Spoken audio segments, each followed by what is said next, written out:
I believe in the paranormal, but I will go out of my way to weigh out every logical explanation that I can possibly think of before assuming that something is paranormal. I've told myself that this is sleep paralysis to make myself feel better, but it was such an odd encounter. I was 14 at the time that this occurred. I'm now in my late 20s. And I was really into gothic stuff, witchcraft, spooky shit, etc. I had a friend who had a Ouija board and wanted to come spend the night and play with it. Of course, I jumped on the idea, so she came right over. As I predicted, absolutely nothing happened. Though at one point the piece did slide off of the board, but we ended up blaming each other. I'm still pretty sure it was her. After a while, as I said, we got bored, and we gave up and went to sleep. About a week later, I came home from school and felt tired, which was abnormal for me because I'd normally throw my backpack down and immediately go outside, but I decided that I would take a nap. No one was home except me. I went to bed and passed out immediately. I woke up and couldn't move, and panicked. I've never had sleep paralysis before, nor had I even heard of it. So needless to say, this was horrifying. I then levitated off of my bed and toward the middle of my room, where I began to rotate in a slow circle. I felt like I was screaming internally, yet no sound was coming out of me, and then I finally woke up. I bolted out of my room and stayed up for the rest of that day. My mom insisted that it was sleep paralysis, and reassured me that it happens to people sometimes, so I thought nothing of it, and moved on. About a month later, it happens again, at night this time. I floated toward the center of the room like before, and promptly from there was slammed against my upper walls and ceiling by some sort of force that I couldn't see. I could feel its hands on me though, and I could physically feel myself hitting the wall. I felt tingly as well, as if my soul might fly out of me. I don't know exactly how to describe this feeling. It was almost like I was vibrating, like when your foot falls asleep, but the needle jab numbness feeling doesn't feel quite painful. It was strange. I thought it was just sleep paralysis and reminded myself that I was dreaming to try and calm down, and started sort of willing myself to wake up, if that makes sense. I woke up, put on some music, and went back to sleep, and slept fine. The next morning I got up for school and was absolutely covered in bruises. It literally looked as though someone had beaten me with a baseball bat. So I told my mom, who said that I had probably just thrashed around in my sleep. This wouldn't be possible though, because I slept on a very soft, queen-size mattress, and I'm a small person. I even went around my bed to see if there's anything that I could have bumped into. There was nothing. She said maybe I had hit myself in my sleep, but there were bruises on my back and shoulders too, so it just didn't make sense. I tried to just brush it off, but by this point I was getting really paranoid. For the next few weeks I would have instances where I would start to fall asleep. My body would tingle like it did in the last experience, and I knew that if I let myself fall asleep that I would have the weird sleep paralysis again. So I would force myself awake, and adjust my sleeping position, and then try to fall asleep once more. I would do this repeatedly until I could finally drift off without this tingly sensation. This became a daily thing, but I was okay with that because I figured out how to basically avoid sleep paralysis, and thought that the creepy dreams were over with. A couple of months go by with no incidents, and I had pretty much forgotten about it. By this point, it never really crossed my mind anymore, but I would still have the tingly feeling from time to time. It was Saturday. My mom was out with friends, my siblings were visiting family, and I was home alone. I kept feeling very strongly like I was being watched, but I told myself that I was just being paranoid, and that it was nothing. This is where it gets weird. I'm sitting on my bed, wide awake, writing in my journal. It's about 9 p.m. or so. The radio is on full blast, and all of a sudden I'm snatched off of my bed, while wide awake, by this invisible thing. I start screaming, and it starts slamming me into walls again. Finally, after a few minutes, it stops, and I float back to the center of the room, where I slowly start spinning in circles mid-air, much like the first experience. Only this time I can see myself lying on my bed on my back, with my legs crossed as they were when I was sitting there, hyperventilating with my eyes open while some sort of figure sits next to me. It looked like it would be extremely tall if it stood up. It was skinny with a masculine-looking build. Think tall and very skinny but muscular man. It had shoulder-length wavy hair, though it was really more of just like a shadowy outline of hair. Its body was made up of swirling black smoke only, and I don't know how to explain this any better. This smoke was darker than just being black. Like, imagine if the color black could be darker than it already is. That's what that color was. I have literally never seen a color this dark anywhere else. It was like seeing a color that no one has ever seen. The thing had big yellow almond-shaped eyes and a tiny black pupil in the middle of each one, but I couldn't discern any facial features. It didn't move. It just sat there staring at me for what felt like hours. Finally, I jump awake, and I'm laying in a pool of sweat. I immediately start crying and flipping out because, like I said before, I did not fall asleep. I was wide awake and sitting up when this happened. I wasn't even thinking about sleep. I wasn't even tired. My pen was still in my hand, my radio was still up loud, and my legs were still crossed. Maybe I fainted, but that's never happened to me before. Thankfully, we moved shortly after that, and it never happened again, but to this day, the hair on my arms stands up when I remember this thing. I've read a lot about sleep paralysis demons and experiences, and nothing seems to quite match what happened to me.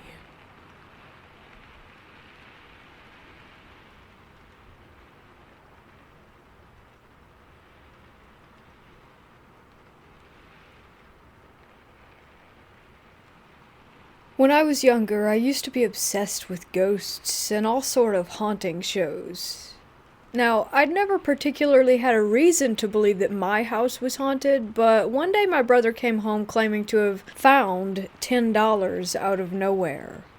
I'll never know for sure if he was just messing with me, but after curiosity got a hold, I asked him where he really got the money from. Stupid me assumed maybe a friend? Perhaps he stole it from my parents' wallet? My parents never claimed to have been missing any money, however, something they definitely would have voiced being distraught about had they noticed that we had taken their cash. The story he gave me was that a young girl, maybe about the age of 7, had followed him onto the school bus that afternoon. He had never met this girl before, and had never seen her around at school, but she decided to sit in the seat right in front of him. After riding the bus for a while, she started to talk to him. Nobody else could see her, according to him, and the other kids were giving him weird looks. Eventually, she handed him $10 with a note, and then subsequently got off the bus at the next stop.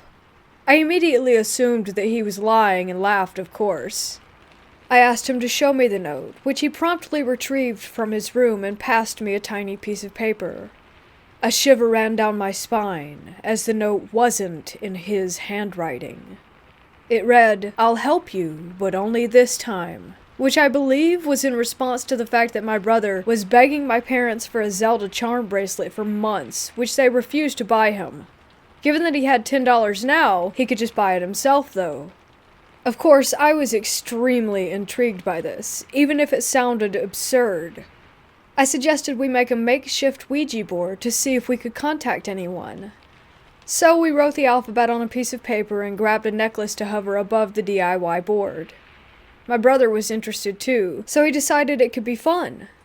Mind you, I was in 6th grade and he was in the 4th at the time, so any sort of movement from the necklace caught our attention and we immediately thought that it was a ghost. After asking a few questions, the necklace began to move and shake.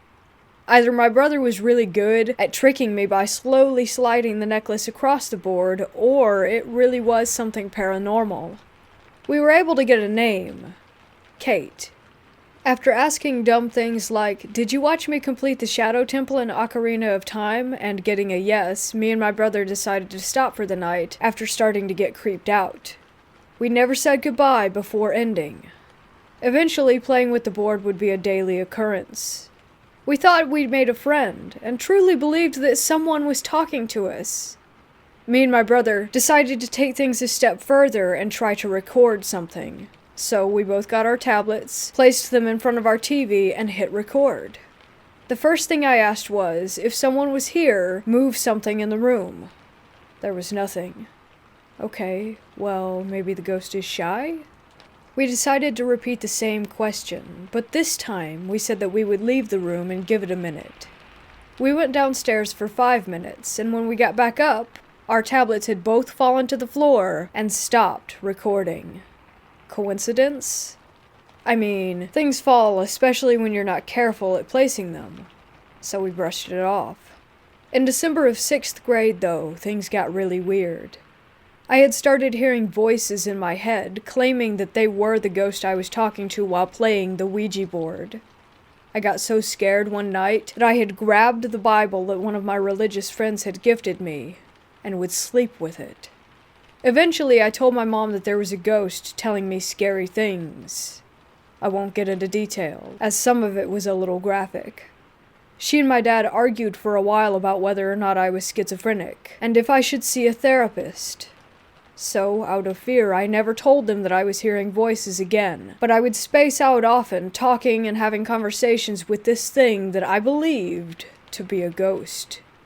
Eventually, I forgot about the ghost, and we no longer talked.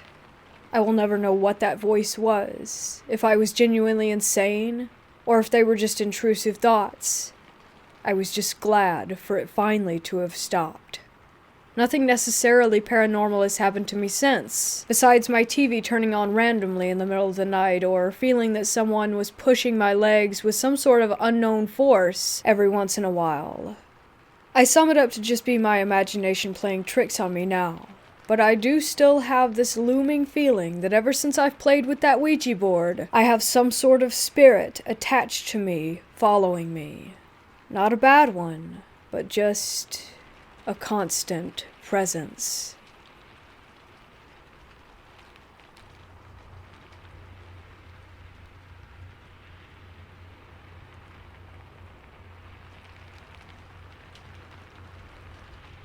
My strange experiences started 4 years ago when I was in my room trying to sleep. It was 2 a.m. and I was bored out of my mind. I had a projector that showed me the time. Important. The anti-burglar alarm was on. My family was asleep. I sleep in a room next to the hallway door which leads to a living room. I heard the door open and the projector stopped working. It started working when I blinked.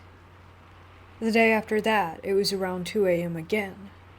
I noticed something heavy sitting on me. It went away after a while. I had my head covered by my sheets, so I couldn't see what it was. Those days I saw shadow people out of the corner of my eyes. The worst one was when I was in the shower. I looked in front of me, and something pink just sped up in front of me in the air and vanished right into a wall.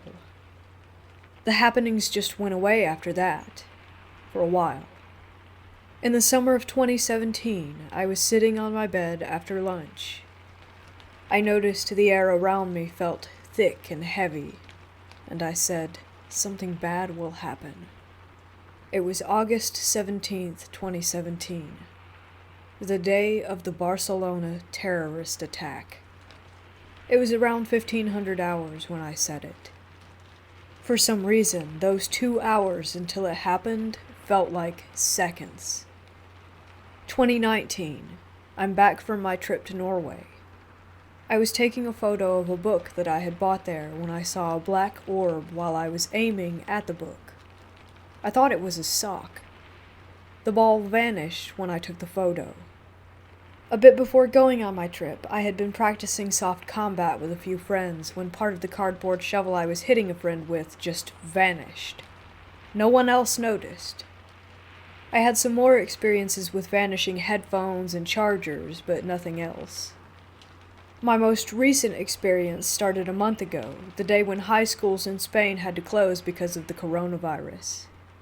I was on my way home, and I had the bright idea of reading a prayer in a dark magic book that I own. A prayer against evil spirits. Bad idea. I own a few Solomonic books, and one of them warned against using black magic because the effect would be reversed. Since that day, strange things have happened to me. No shadow people, but what looks like shadow rabbits hopping into my walls. I see them out of the corner of my eye. I also saw a silver one. A huge crow vanishing into a tree. I mean huge, the size of a bike. A black iron bar floating near my window and then vanishing into a tree. I've also spotted what I think was a UFO. And they get weirder. 2 days ago, I was doing some work in my room and I saw a pair of shoes outside my window moving at a great speed. It was not my family. They were in the kitchen, quite far away. I checked again. No shoes. And just yesterday, my family heard me laughing in my room when I was working on something important and not laughing at all. I've been reading a book called Other Side Picnic about urban legends lately, so maybe it's affecting me. Another strange thing was the knocking on my window a few months ago. I heard it in my room and in the room where my parents sleep. It woke me up, but they didn't notice. It couldn't have been the wind. It was a calm day. It couldn't have been branches, as the trees are very far away.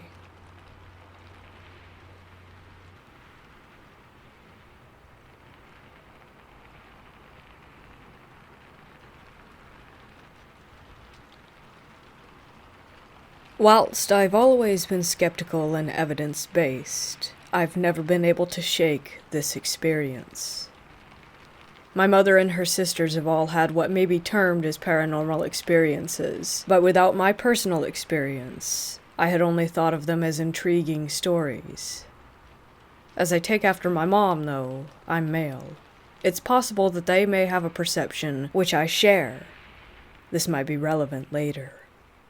In the mid-1990s, when I was around 21, I moved into the top floor of a 3-story building in Birmingham, Edgbaston, UK, which had been converted into flats. Mine had its own small landing and separate bedroom and lounge/kitchen.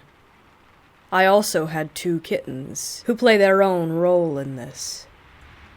Having previously shared a house with friends and being young, this was my first time by myself, which may explain the feeling. But it was a very tranquil place. With the exception of my current house, it was the most peaceful place I've lived in. Again, this may be relevant later. Nothing of any real pertinence happened for the majority of the time I lived there, but I would often be listening to music for hours with my eyes closed, absorbing every note, frequently Nick Drake, whom I had recently discovered, and felt as though someone was sitting there listening with me. I didn't pay too much attention to this, with my very scientific background and all. But the sensation was as though someone was sitting right next to you and you closed your eyes. You would know or sense that they were there. It's hard to explain, but it somehow felt nice and I got used to it, putting it down to my own imagination though. Fairly often, the 2 kittens would be playing in the lounge and both suddenly stop and stare at the same spot on the wall, then follow something around the room together. Again, I thought nothing of it for a while, but then realized that there was never an insect or reflection which they could have been looking at. Eventually, with the frequency of this combined with the feeling of a presence, whenever I saw them doing it, I would tell them to quote-unquote stop watching the ghost, although, of course, the tone in which I was using was very much tongue-in-cheek. Another curiosity with them was that they would refuse to enter the bedroom, or quickly leave if carried in there. It was something else I didn't pay attention to until much later. I had lived there for about 1.5 years and decided that I would save some money and share a house with someone that I knew. When I told the landlord, he commented that of all his properties, this one was very much an outlier and that no one, apart from me, had ever stayed there more than a few weeks or a couple months, and that I had been there 18 to 24 months. So, a few weeks before moving out, the first noticeable thing happened. At the foot of my bed is an outside wall with a small window to the left. As I lay down in bed one night, the only light was moonlight and a distant street lamp. I closed my eyes and realized that although dark, I could still see the room around me. I thought my eyes must be open, so I scrunched them shut to be sure. It sounds odd, I know, but I could still see, and was definitely not asleep. I was both marveling at and trying to understand whatever craziness this was when I had what I could only describe as an out-of-body experience. I began floating up toward the ceiling, stopping at a few feet away, and then floated toward the foot of the bed and outside wall. Admittedly, I was now in a panic, as I didn't know what was happening, but the overriding fear was floating through the wall and not returning, so I tried to shake myself back down somehow. I then had that falling sensation that you get in dreams, and the jolt when you wake up. Despite feeling like I was awake the entire time, I put it down to having fallen asleep immediately and going straight into a dream. A week later, and my final week at the flat, I went to bed one night. I closed my eyes and again could see the room around me. As I looked around again with my eyes closed, I was first excited at being able to repeat this, but then remembered the out-of-body experience. That worried me, so I opened my eyes so that it might not happen again, but also to know for certain that I was awake. As I looked across to the diagonally opposite corner of the room where the window was, I looked slightly left at the standalone wardrobe and saw the image of a young woman standing there, about 12 feet away, staring at me. Her image was formed by misty white and dark shadow, and I saw that she had long, straight, shiny hair as a standout feature. And no, this is way before the original Ring films. I can imagine what some people might think. Of course, it scared the living crap out of me. I tried to put it down to tired eyes and the moonlight making the shape, but then she slowly made her way to the bed and, as best as I could make out, leaned over as if she were about to kiss me goodnight. With all my bravery and rational thinking, I pulled the covers over my head, scared out of my mind, waiting for something to happen. Nothing did, and I don't know how long I laid there waiting, but I eventually went to sleep. I thought that was it, and the next day put it down to an overactive imagination despite what I've shared above. I later moved out without telling anyone of this for fear of being labeled a crazy person. A few weeks later, I'm with my dad in his car one evening, and we drive past the house. We both look at it and notice the lounge light is on in the top floor window. He says it looks like someone has moved in already, to which I replied, thinking that he would just laugh and call me silly. Yeah, either that or it's the ghost. To my surprise, he looks at me with a stern face and asks if I'm being serious. That worries me. He pulls the car over and says that it's really important, and he's deadly serious, to let him know if there's anything I should tell him. So I start relaying to him what I've said above, and he's obviously concerned. He asks me to describe her, and once I have, he replies, "Yep, that's her." I think I was more shocked at that moment than the night I actually saw her. He then tells me, when I said where you had moved to, your nan wanted you to move out right away, but we didn't say anything to you as we didn't want to worry you. Your nan's next-door neighbor had a daughter, and she was murdered in that flat by someone she worked with one New Year's Eve. My nan's neighbors were roughly the same age, so this would have been the late 60s or early 70s. You just described her exactly, he said. And the police said that when they found her, she had not long had a bath and had been strangled with her dressing gown belt. One thing they remarked upon was how long and shiny her hair was. Still gives me chills, but this wasn't the end of it. At this point, I still hadn't told anyone apart from close family about my experience. I was trying to avoid the loony label. I was in my early 40s and working at a company as a software tester. As I say, my mindset is technical and fact-oriented. A guy starts on my team, 10 years my senior, but we have the same interests and personality, and we get on great. We're still friends to this day. A horror movie had just come out, so we're talking about it, which leads to talk of other similar movies, and then he tells me about a scary experience he once had himself. He said that he was lying in bed one night, and suddenly had the sensation of being strangled. He said it was so vivid that he swore it was real, but opened his eyes and no one else was there. He lived by himself in a flat. I asked him where this was. Same area. I asked him the road, same road, house number, flat, same one. He'd lived there about 10 years prior to my stay in it. That was the first time that I then told someone else about what I had been through. If this was paranormal, did she show herself to me because of the links between our families? Is this why the flat was so peaceful for me and not previous tenants, if that was why they had moved? Could I see her because of some ability, however small, which does run in my family? Is this what the kittens could sense? I've had a few other separate experiences, and so has my family, but they're for another post. Despite that experience, I'm still skeptical.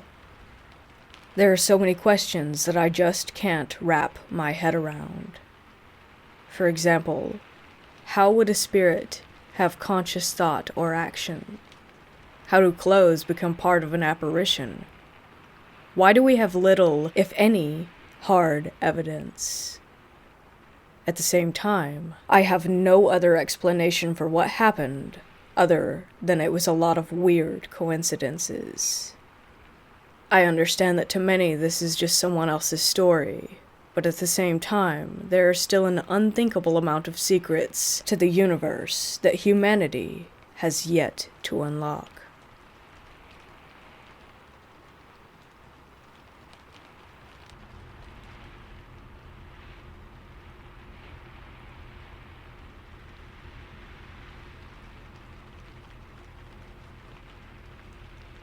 To begin with, I should explain some basic personal history.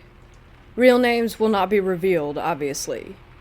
I have a family of 5 plus 2 spouses. My parents, my 2 brothers, my oldest brother's wife, and mine. Before getting married and moving out with my wife, I lived in the same house for 19 years. My parents bought it when I was like 6 months old, and I got married during college, so I've only ever known that house and my current apartment. I had some traumatic experiences when I was very young that are tied to one of the rooms in my parents' house, and then a few years later, my parents had me move into that room. During my time in that room, I started having vicious nightmares, all involving me watching helplessly as the people that I loved were brutally murdered in graphic and creative ways, in which one constant fixture was a figure that seemed to be observing everything and watching me from a distance, never directly interacting with the chaos, but always on the edge of my vision. This figure always looked the same. A tall mass of complete opaque blackness, with the exception of an antlered animal skull where its head should be. Anyway, when I went to college, moving out of that room, the nightmares stopped completely. I didn't have a single one until I came home for winter break and stayed in that room again. During that break, my then fiancé stayed a few nights at my house with me. We slept in separate rooms, but both on the same floor.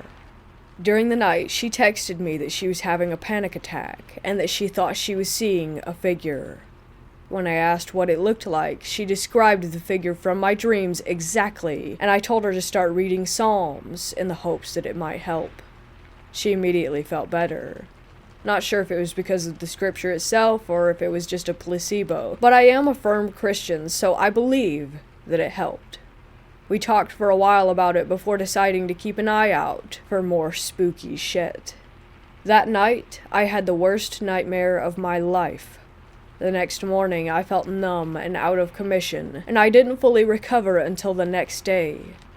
Every time I've gone back to that house since, I have felt an overwhelming, malicious presence there.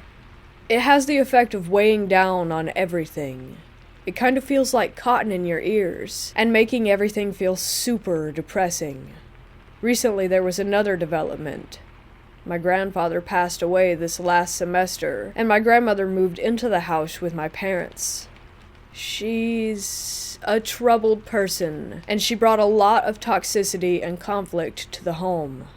Last time I was there with my wife, we immediately felt something horrifyingly evil.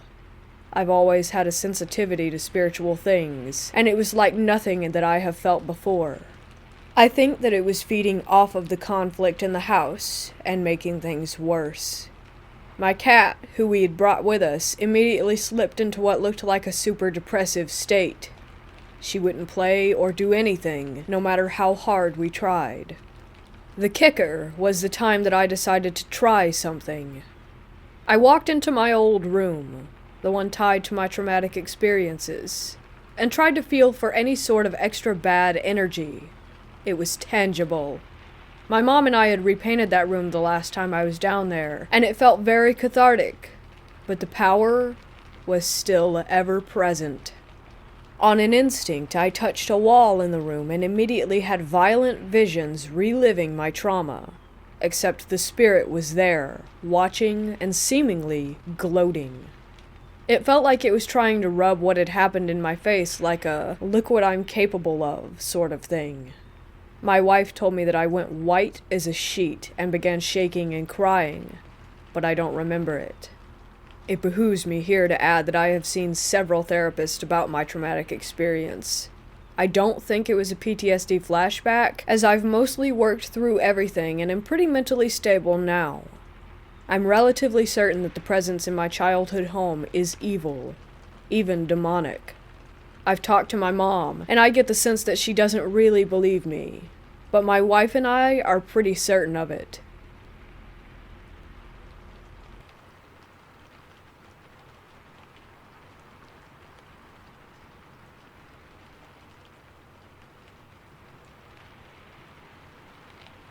I went ghost hunting with a friend at Rolling Hills Asylum in East Bethany, New York.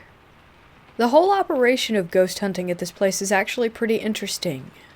They give you a quick tour and let you go around hunting on your own, allowing you to bring your own equipment, rent theirs, or sometimes borrow theirs. Now, there is a fairly large amount of people, but plenty of ground to cover, so it was rare to be bunched up too much. But we always kept in mind others when investigating on our own. Primarily, the equipment that I was using was pretty mundane. Flashlights, audio recording on a Samsung Galaxy S6, and a Nikon Coolpix. Rolling Hills used to be a poorhouse near Batavia, New York. It is located in pretty much the middle of nowhere, surrounded by nothing but fields. Outside disturbances are minimal, which is great. The place is old, no doubt. Bugs get in, and field mice and rats are no doubt common. The grounds took in people with mental disabilities, the physically ill, the poor, and later it served as a senior living facility. There are a few famous resident spirits, but during our interactions we caught no evidence from those areas. We're very objective and scientific with our investigations, and for some reason do not get creeped out by much. I can safely tell you that we did not have any feelings of a presence or the like. Our first start was the Shadow Hallway. This hall is famous for shadow beings peeking out from the doors down the hall, as well as pushing people in wheelchairs and your run-of-the-mill terrors. Additionally, the portal room was on this level. We experienced 3 events in this hall. 1. While not our experiment, a group of people had a flashlight that uses a twist motion to turn on. While barely having it on, they asked the spirits questions. The flashlight, much to my surprise, flashed with responses accurately. While this was not my flashlight, I am convinced that it was legitimate. I took several photos of the area and captured nothing of note. 2.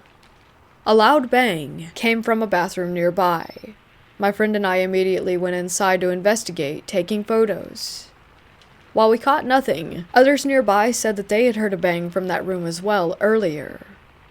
This could be explained by the building's age, but nevertheless, it was still interesting. 3.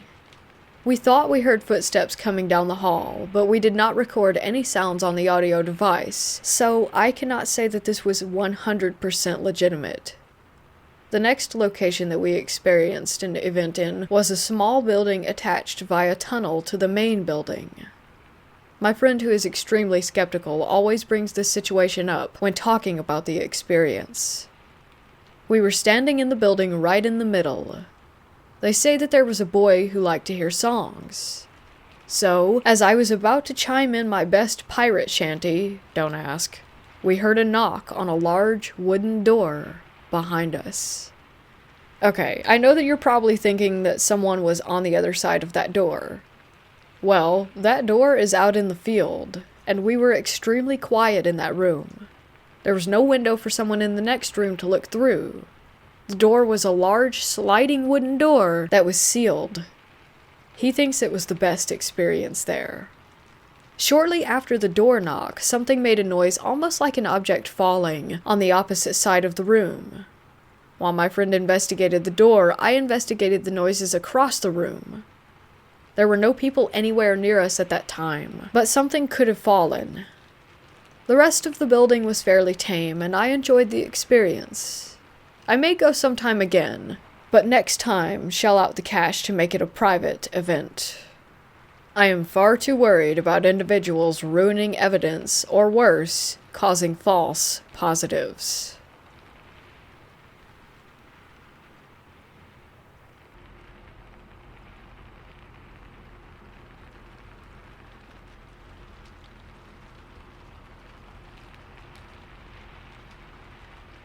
When I was approximately 15 years old, circa 1988-89, myself and my family had 2 summer holidays in Portugal, one following on from the previous year. The first holiday included myself, my older sister, mom and dad, and an uncle and aunt. The second holiday the following summer was the same people, except my sister, who stayed at home. Both holidays were in the same location, and both times we stayed in the same villa, which was owned by a business associate of my uncle. As such, I believe the accommodation was free, and that's why it was such a great holiday option for us all. The villa was situated about a 15 minutes walk outside of a well-known town. The first holiday where my sister was also present was event-free, and nothing unexplained happened at all. The second holiday was where I alone experienced an absolutely terrifying paranormal event, which has stayed with me to this day. The villa we stayed in was on one level, as most villas are, and had a pretty standard layout.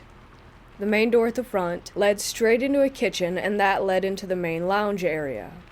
Off to the left and the right of the main lounge were 2 ensuite bathrooms where my parents and uncle and aunt slept. I slept on a fold-out bed in the lounge area, and out to the back of the property was a small swimming pool. From memory, it was a very nice, spacious villa, and probably worth quite a bit of money. Nothing happened for the entire 2-week period that we were there, except for the final night of the holiday. I often say thank God that we flew home the next morning, because I don't think I could have stayed there another night. On this final evening, everyone had just gone to bed and closed their doors, and I had just finished setting up my bed and finally turned out the lights and got under the covers. No longer than 30 seconds after getting into bed, I began to hear tapping on one of the walls. I laid there trying to guess what it might be, and just figured that it was probably one of my parents or uncle or aunt doing something in their rooms, so I ignored it. I then heard the same tapping again, but louder. I sat up in bed and tried to pinpoint where it was coming from. This is how I know that it wasn't sleep paralysis, as some people have often suggested to me, because I was peering across the dimly lit lounge room. It was then that the tapping started to spin around the room, as if the knocking was circling me as I sat there.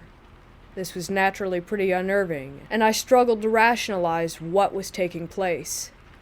It was at that point that the tapping stopped, and immediately a wooden chair from the lounge room dining table made a scraping sound against the wood parquet floor that it was resting on. The sort of scraping noise a chair would make if you pulled it out from under the table to sit on it. At this point, I didn't know what was going on, and being as young as I was, I think fear got the better of me, and I shot down into the bed, turned around, and pulled the sheets up under my chin and closed my eyes. But unfortunately, it didn't end there. Next, I heard more scraping as dining chairs were being moved, followed by a very quiet, but very distinct, shuffling noise, which sounded like shuffling footsteps. These footsteps got louder as whatever it was began to approach me in the room. As it approached, I then heard this mumbling in what sounded like guttural, low-key talking, but in a language that I didn't understand or recognize. It certainly wasn't Portuguese. On top of this mumbling, I suddenly began to hear this terrifying, rasping breathing in and out in a very rhythmic fashion, the sort of rasping that someone with severe breathing difficulty would make. This breathing got louder and louder until it was right behind me, right next to my head, on the pillow, rasping loudly into my right ear. Petrified doesn't even cut it. I was simply frozen with fear. I don't think I could have turned around, even if I had wanted to. This loud, heavy breathing continued for what seemed like a lifetime, but in reality was probably about 30 or 40 seconds, and then it slowly faded away, and the room was left in silence. I laid in the bed for about another hour, unable to sleep, and listening intently for anything else, but there was nothing.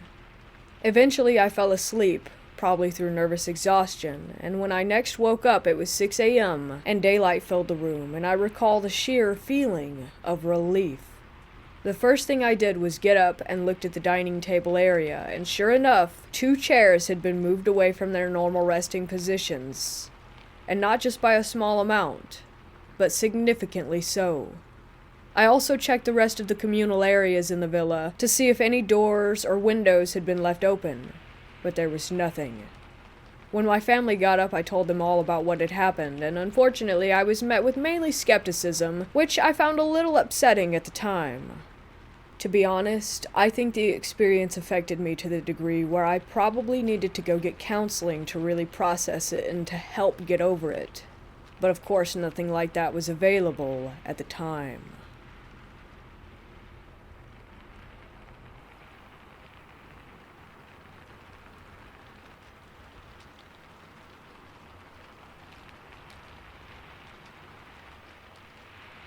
Once a year, my parents go on a vacation together somewhere in the U.S., usually to the Bahamas or to Florida. They leave me in charge of the house with my dog and like for me to check on my Nana, who lives in our basement. My dad likes to take part in this weird golfing competition with his friends, where if someone wins a certain amount of holes, they get to take home this creepy doll as sort of a trophy. I don't get why, but I guess it's just some running gag. Well, my dad won the competition, and he brought it home before he left. I'm not at all scared of dolls. In fact, before he left, I slept with it beside me as a joke. It was basically an old baby doll with a missing eye and a brown dress. I don't know the origin of it, and didn't really bother to ask. November rolls around, and my parents leave for their vacation. Everything goes normal for a while, but then things start to get weird. Because I'm the stereotypical little brother, I put the doll on my sister's bed, who's in university, and took a picture to send her as a joke. She hates dolls. So I leave the room with the doll still in there and head to my room just to send the photo and move on with my life. A few minutes later, I hear a massive bang. I jump, startled, and go to look out into the hallway. My sister's bedroom door has slammed shut. Now, our hallway has no opening windows, and there wasn't any sort of draft. Even if there was, that bang sounded forceful. A little on edge, I open her door and see that the doll has fallen face forward, even though I left it sitting upright. I thought it was weird, but brought the doll back into my room and moved on. That night, I'm sleeping normally in my parents' bedroom. I have to sleep in there while my parents are away because I need to keep an eye on my dog, and she refuses to sleep anywhere else. I wake up suddenly in the night, which is odd. I usually sleep all the way through the night. I check the time and see that it's around 3 a.m. This immediately scares me because I read that it's the witching hour. I glanced over at my dog, and she was awake too with her head up. Also strange. I put on my little puppy voice and ask my dog if she needs to pee, but she just stares back at me, then looks to the closet. I look to the closet too, and see that it's open even though I remember shutting it before going to bed. I quickly turn the lamp on and get out of bed to close the door. I don't even bother looking inside. My teenage brain still thinks a ghost is more likely than an intruder. So I get back into bed, scroll on my phone a bit, until I fall back to sleep. I wake up the next morning as usual to feed my dog, but when I go out into the hall, I see my bedroom door is open. I always close my door when I'm not in there. Now, it was still dark out because I have to feed my dog around 6 a.m. or she throws a fit. I look inside my room, turn on the light, and the doll is on the floor. I left it on my bed. I remembered last night and am now feeling paranoid, but again, I just put the doll back on my bed and leave, deciding just to have my door open. After feeding my dog, I went back to bed to sleep a couple extra hours. That's when the most frightening thing happened. I was woken up by a loud banging sound. Loud enough to wake me up, the heaviest sleeper in my family. I quickly got up and ran downstairs, my first thought being maybe my Nana had fallen in the basement and was banging for me to help her, but when I got downstairs I realized that the banging was coming from my balcony door. I saw the glass shaking, as if something was hitting it from outside. The banging was so loud that it was shaking the counters. The strangest part is that my dog was just standing in front of the door staring at it, and she's the type of dog who will start barking if a mouse farts. I'm really shaken up at this point. It's completely still outside, no wind at all. I text my parents and tell them what's going on. As soon as I do, the banging stops. They tell me it's probably nothing to worry about. I went downstairs to see my Nana, but she had no idea what happened. She's also completely deaf, so of course she couldn't hear it. She can't even walk up the stairs, so there's no way she caused any of it. That was the last weird incident that happened. The next week, my parents got back. I didn't tell them everything that happened because I didn't want them to think I'm a chicken or something. Needless to say, I moved the doll out of my room until my dad brought it back to his golf team. Nothing else strange occurred. I still have no idea what went on during those couple of days. I sort of wonder about the story behind that doll now, but I don't really know if I want to ask my dad.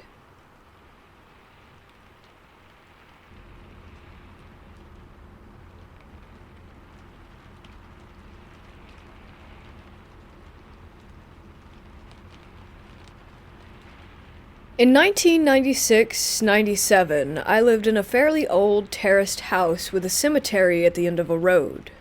Cliché, I know, but it's an important detail. Nothing remarkable about the house or the area, it was just convenient for college. Anyway, I was up late one night on the PC in my bedroom, which looked out onto the street. It was about 2 or 3 a.m. For whatever reason, probably to give my eyes a rest, I wandered over to the window and looked down at the road in the direction of the cemetery, although it was too far down the street for me to actually see. And I saw 3 people walking slowly down the road. I could see that they were quite old and appeared to be dressed in funeral clothes, which, given the hour, was weird. There were 2 women and a man. I'd put their ages at about 80, and the woman in the middle was being steadied or guided by the other woman and the man as they came closer. I got the impression that she was upset. My first thought was that given their age, she had recently buried her husband and grief had caused her to behave slightly irrationally. It was all interesting enough for me to carry on watching as they got closer to the house. Just outside the front door of the house was a street lamp. I continued to watch them as they made their way past, but when they got to the lamppost, they all stopped, and the upset woman in the middle looked up at me and grinned. This is where it got even weirder. The grin became a sort of grimace, and if there was any color in her face to start with, it was now dead white. At that point, I realized that I was staring right into her eyes, but her eyes were pitch black. If you've ever crashed a car, the final split second before you make impact seems to drag out as you process more information than normal in the time frame. It was that sort of scenario. I'm sure that we only made eye contact for a second, but it felt like several minutes as my peripheral vision faded, and I felt like all I could see were those 2 black holes in her face drawing me in. The distance between us didn't change, but somehow it felt like she was coming closer. At that point, the 2 people with her were just continuing to look down the road as if they were frozen, but waiting for this woman to finish with whatever she was doing. I was suddenly hit with this intense feeling of dread and panic, so I threw myself to the floor. As soon as I had broken away from her gaze, I felt pretty stupid that this upset old woman, who clearly needed help, had spooked me so badly. I looked out the window again, and there was no sign of them.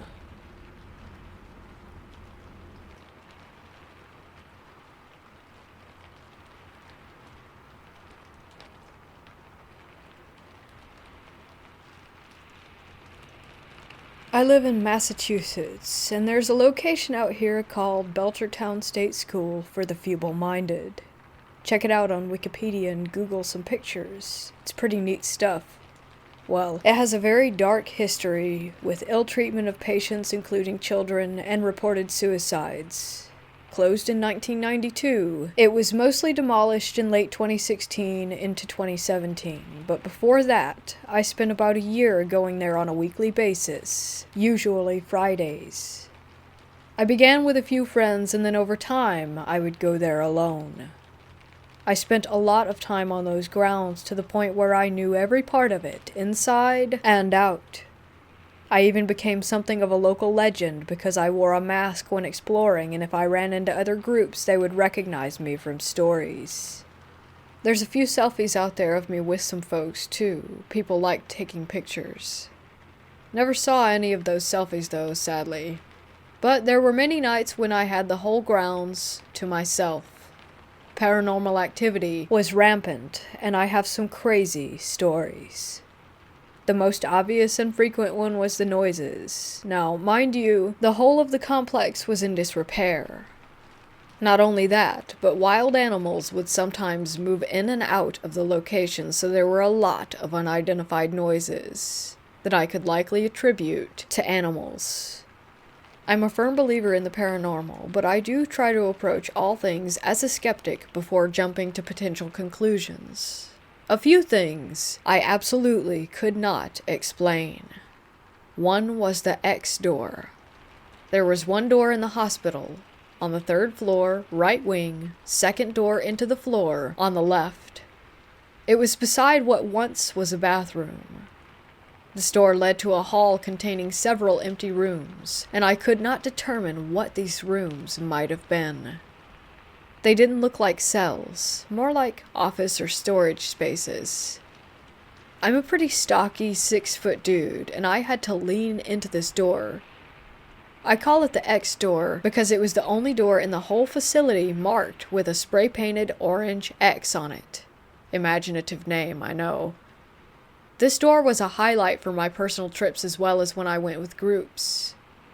'Cause we would close the door, walk away, and later come back to find it open.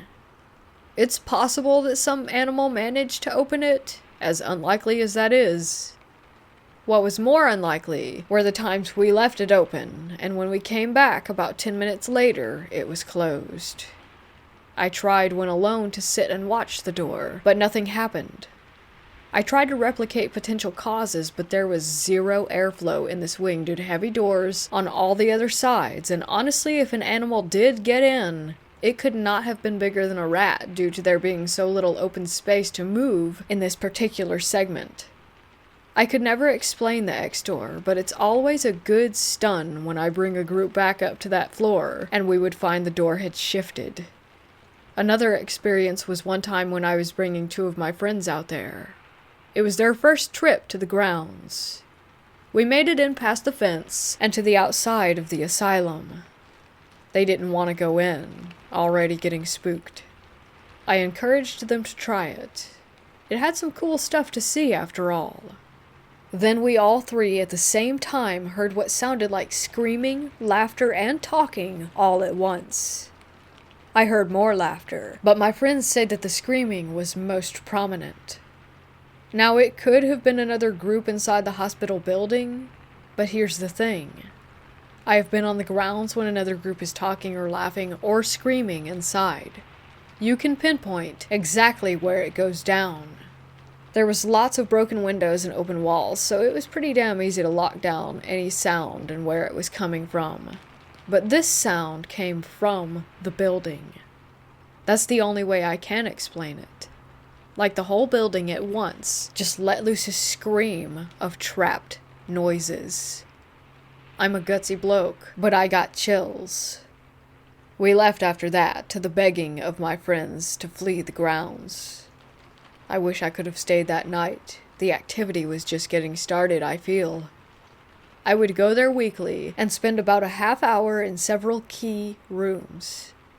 The padded room, the silent room, the X room, the auditorium, and gym. There were lots of great sounds and some truly disturbing sensations.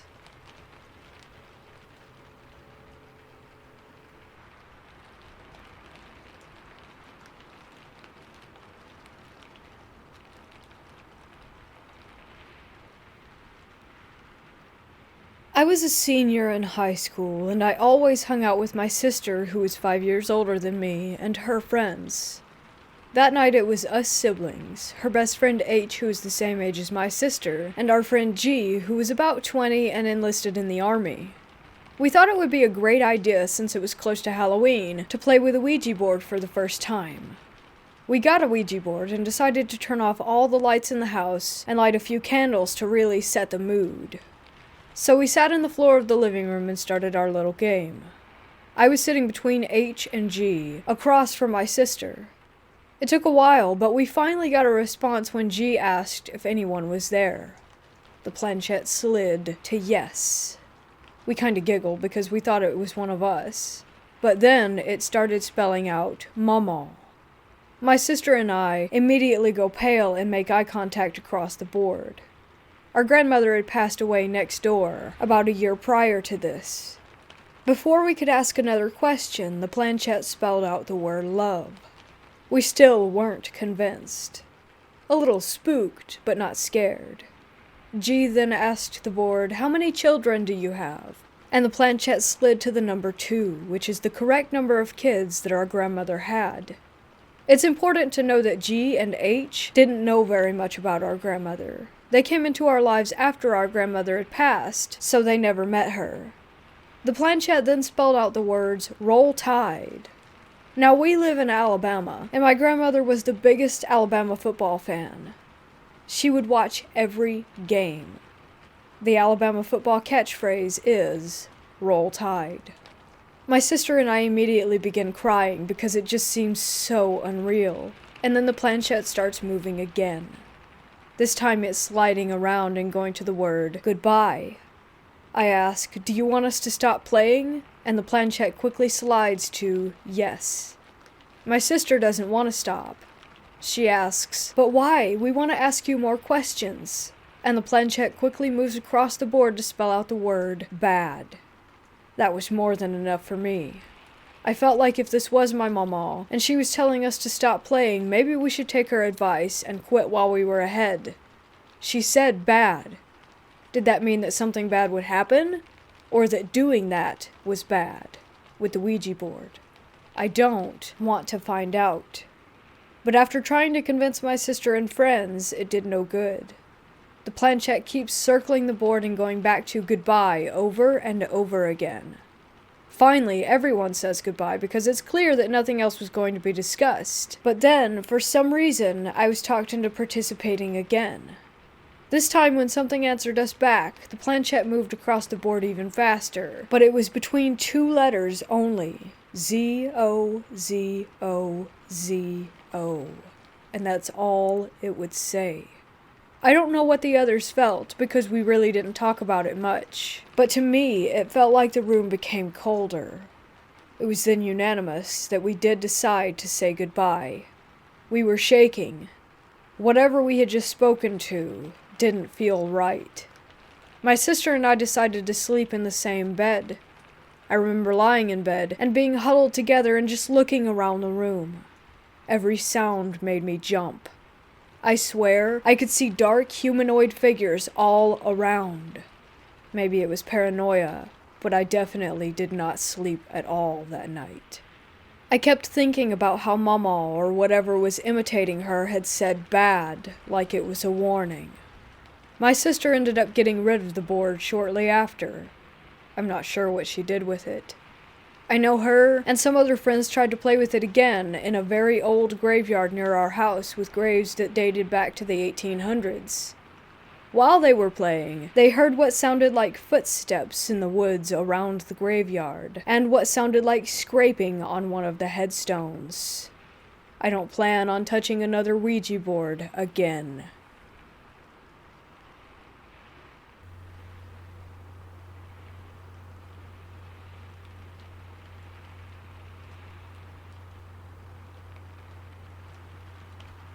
This is a short story.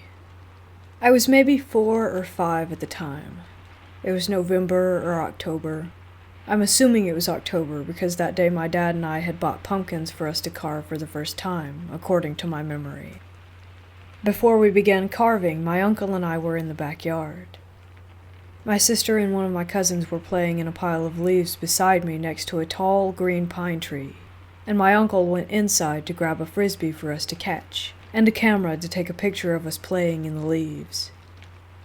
I remember when my uncle went inside, I turned around to look at the beautiful trees. There was another apartment complex behind our own. I remember the sun had started to set, and the golden rays had coated the green, freshly cut grass on the ground. I also noticed a young woman in a white gown in the yard across from me. She was bent over, and she was putting a flower into the jacket pocket on a little boy who was holding a white pillow. My uncle came outside, and I asked him, "What is that lady doing?" He smiled and said no one was there. He called over my sister and my cousin and snapped a pic of us. I instantly forgot about the lady in the white dress. Years had passed, and I had grown into a young woman. I had moved in with my boyfriend, and as time passed, it came time for us to move out of our apartment. As I was packing, I noticed a box that my dad had given to me when I met my boyfriend. I didn't open it until that time. It was pictures of my family, old clothes I used to wear when I was a little girl. I opened a photo album and looked through it. Then I looked more in the box, and I found a photo, the one my uncle took of me that day when I was a little girl. In the background, within the golden setting sunlight, I saw a woman in a bride's dress.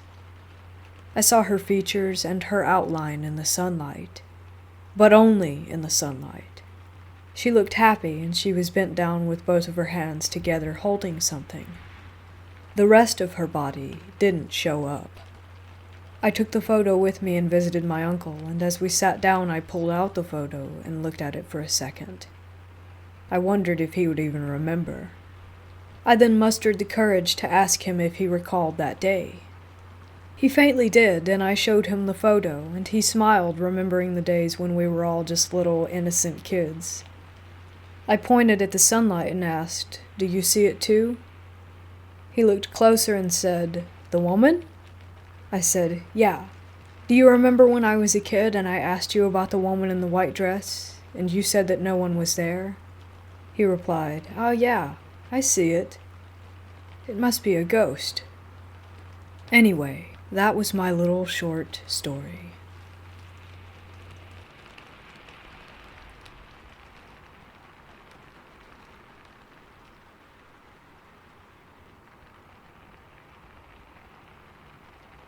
Last year, I went to the Trans-Allegheny Lunatic Asylum in Weston, West Virginia. It was a birthday trip for my friend, and since we both had an interest in the paranormal, we decided to head there and check it out.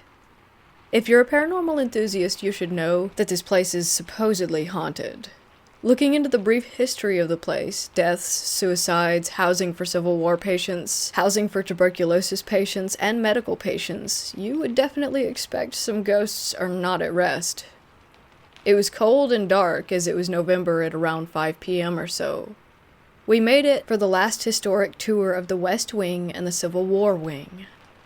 As we waited for the tour guide to gather our group, we took a tour of the front entrance and saw all these patients' drawings. One was of a man cutting his father's head off. And there was a long list of reasons for being admitted into the asylum. We then went back to wait in the lobby for our tour to begin. As we sat there waiting, I felt a slight tug at my jacket on my right side. My friend was standing on my left side. I brushed it off, as maybe being my sleeve button caught my jacket, just some casual debunking, since what are the odds of 12 people standing in a lobby that the ghost somehow decided to screw with me? Our tour began, and if you studied the place you would know that the building is shaped into L-like sections as to try and let in as much sunlight to the building as possible. It was one of their treatment ideas. Eventually, we made it to a section where they hosted the Halloween parties, which was originally, if I remember, a place where patients could acquire their medication or new clothes. After the tour guide walked away, I waited for my turn to walk through the doorway. At this moment, a loud bang came from the closet. I again shrugged it off and debunked it as maybe an animal or a bird who had gotten into the closet and knocked something over in there. Our tour finally came to a close, and we began to walk back to the lobby. I was in the back of the group with my friend in front of me. No one was behind me. As we were beginning to walk through the connection between the first and second part of the building, I looked back at the end of the hall. Down at the end, by the nurse's station, I saw a large, black figure cross in front of the window. I was immediately spooked. I started taking steps back and forth to see if maybe it was my shadow or anything really like that, but it was nothing. I could not debunk it. So I just continued on and tried to write it out of my mind. Then came the final walk to the lobby. This building is massive, by the way. If I remember correctly about this, they said the building is almost a quarter-mile long from end to end, so you can only imagine how long these wing halls are. Before I made it to the lobby, a chill went up my neck. I'm again in the back of the group. I would also like to mention that I have long hair as well. After that chill, I immediately felt as if someone blew on my hair, and the sound of a quick breath. There was no wind in that building, no doors being opened or closed, nothing. Someone or something blew my hair. I continued to keep my cool and started talking to my friend about it, who had no experiences whatsoever and thought that I was just trying to spook her. I was a bit unnerved, but we didn't want to leave without a t-shirt, so we went into the gift shop and talked to the lady inside about if she had experienced paranormal activity. She said most of it happens on the 3rd floor, and has had many people talk about seeing, hearing, and feeling things.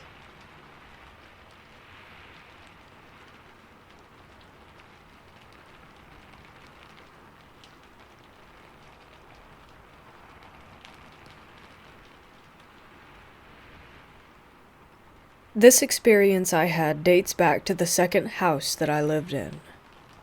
When I was about 13, my nan moved in with us following my granddad's death, and with the sale of the two houses, we managed to move into a fairly big house with a massive garden. Just to put it into perspective, our neighbor's garden in a house in a previous time was a small tennis club with 3 courts and wrapped around the back of our garden, just to give a perspective of the size of these gardens. So anyway, my bedroom was sort of attached and above the garage to the side of the house, so I used to be able to see across my neighbor's garden and the gardens next door to theirs, whilst also being sort of detached from the rest of the house. We lived there for about 5 years, and nothing really happened. I went to uni and had some experiences which I've posted on another post. When I returned from uni, I picked up the dirty habit of smoking and not wanting my parents to know. I used to climb out of my window on the side of the roof of a shelter that we had outside my window and sit to smoke. When I was back for the summer after my first year, I was on this roof and I heard our neighbor's dog bark and go ballistic. He wasn't in the garden, but obviously by their back door. At the same time, their automatic backlight sensor switched the light on, and clear as day there was a black, and I mean really black, figure in their garden. It stood maybe around 5'10". Looked like a man's figure. It was just pacing up and down their decking, almost right below me. I initially crapped myself, thinking it was the husband and that for sure he had seen me smoking. I looked closer, frozen still. What I was seeing was almost hovering, gliding, effortless, not walking. Suddenly their back door opened, and the husband came out with the dog, and just like that, it vanished. I continued to see Steve out there and the exact same routine occurred. That was almost every other night. I even kept a log at the time, looking for some sort of pattern. One night shortly after, about 8 weeks, my parents had a barbecue and my neighbors came. I brought this up with the gentleman's wife, who looked at me and laughed. She proceeded to tell me that the shadow's name was Steve. Steve had been in their house for the last 20 years, and she regularly sees him pacing the garden, walking down the stairs, opening and closing doors and cupboards, moving their possessions, almost like living as if they were not there. Her kids had seen him and grown up with him, but her husband had never, ever seen him. I was shook, but glad at the same time that I wasn't going crazy. I continued to see Steve right up until we moved out of the house a few years ago. If anything, I felt sad for him. It was almost as if he was unable to move on.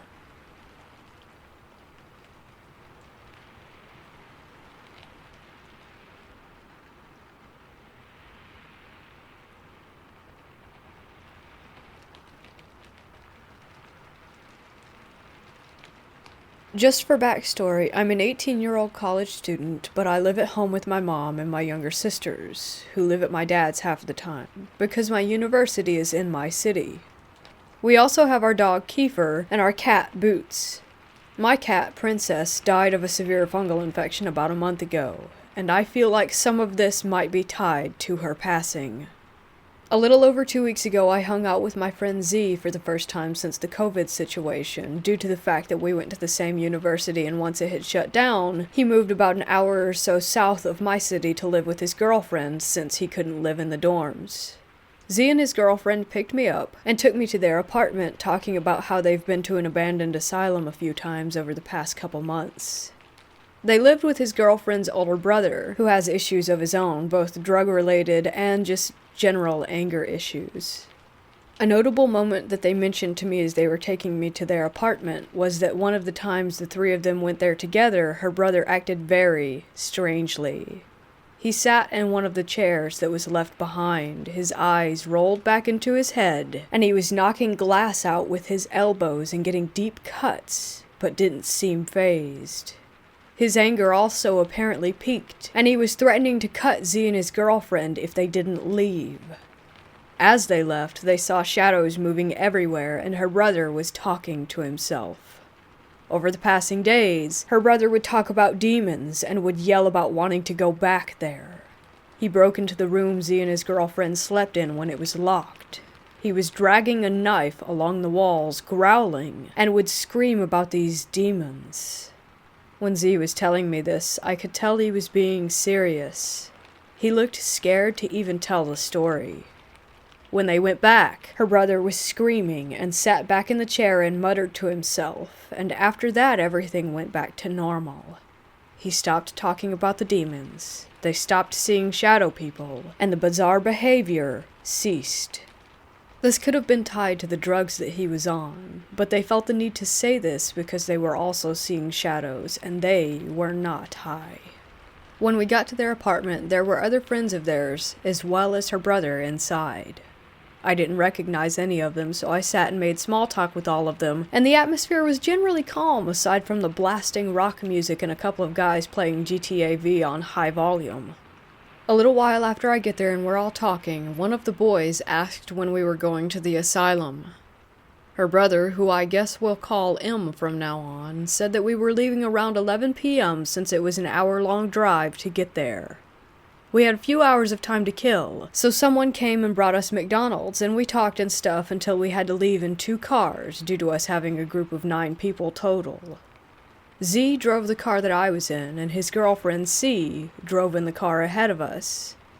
The atmosphere got tense quickly, because only about 10 minutes into our drive on the highway, C almost got into an accident.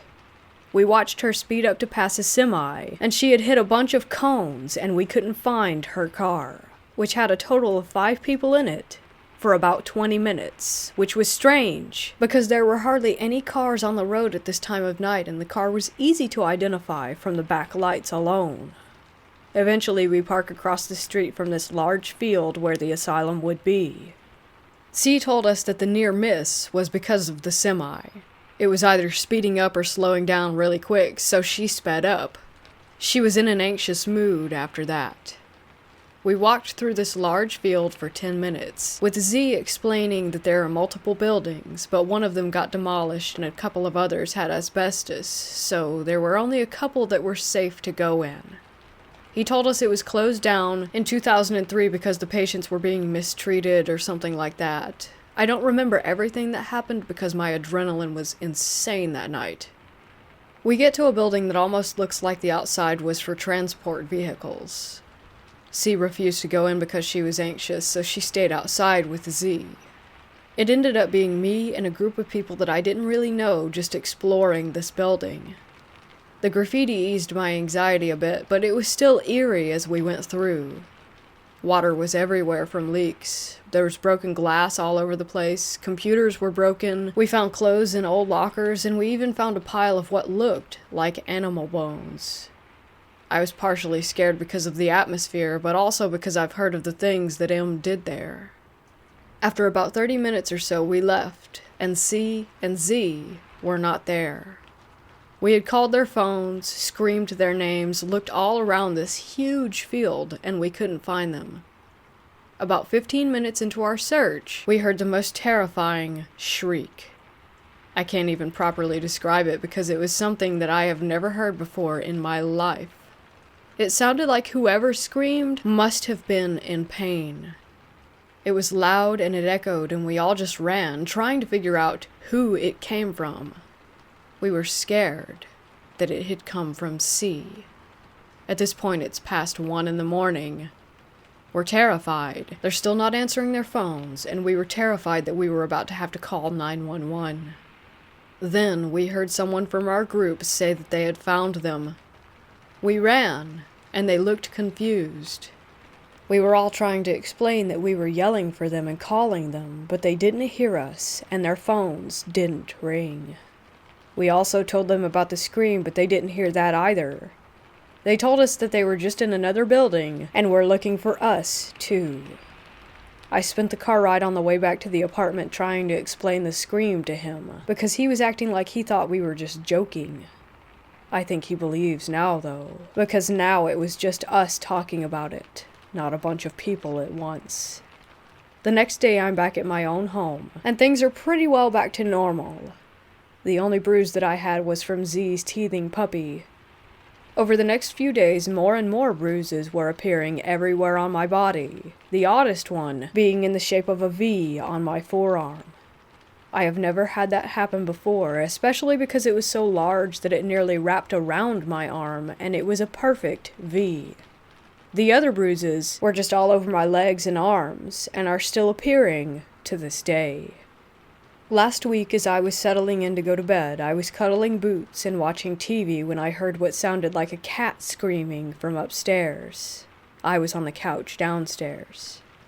It was around 1 a.m., and it scared me even more because Boots was next to me and also turned his head in the direction of the sound. Our dog is a Husky and German Shepherd mix, and couldn't make that noise either. The next day, I talked to my mom about it, and she told me that she hadn't heard a thing. A couple days later, my mom and I were in the living room with the cat and dog when we heard the stairs creak. They creak whenever someone is on them, but you can tell who is on them by how loud they are, if that makes sense. We looked in that direction because it sounded like a cat was coming down the stairs, but nothing was there. Boots was right next to me, and Kiefer was on the couch. My sisters weren't home either. My mom told me that I should take comfort in the fact that it's probably Princess trying to let us know she's here with us. But ever since I went to the asylum, I've been really freaked out.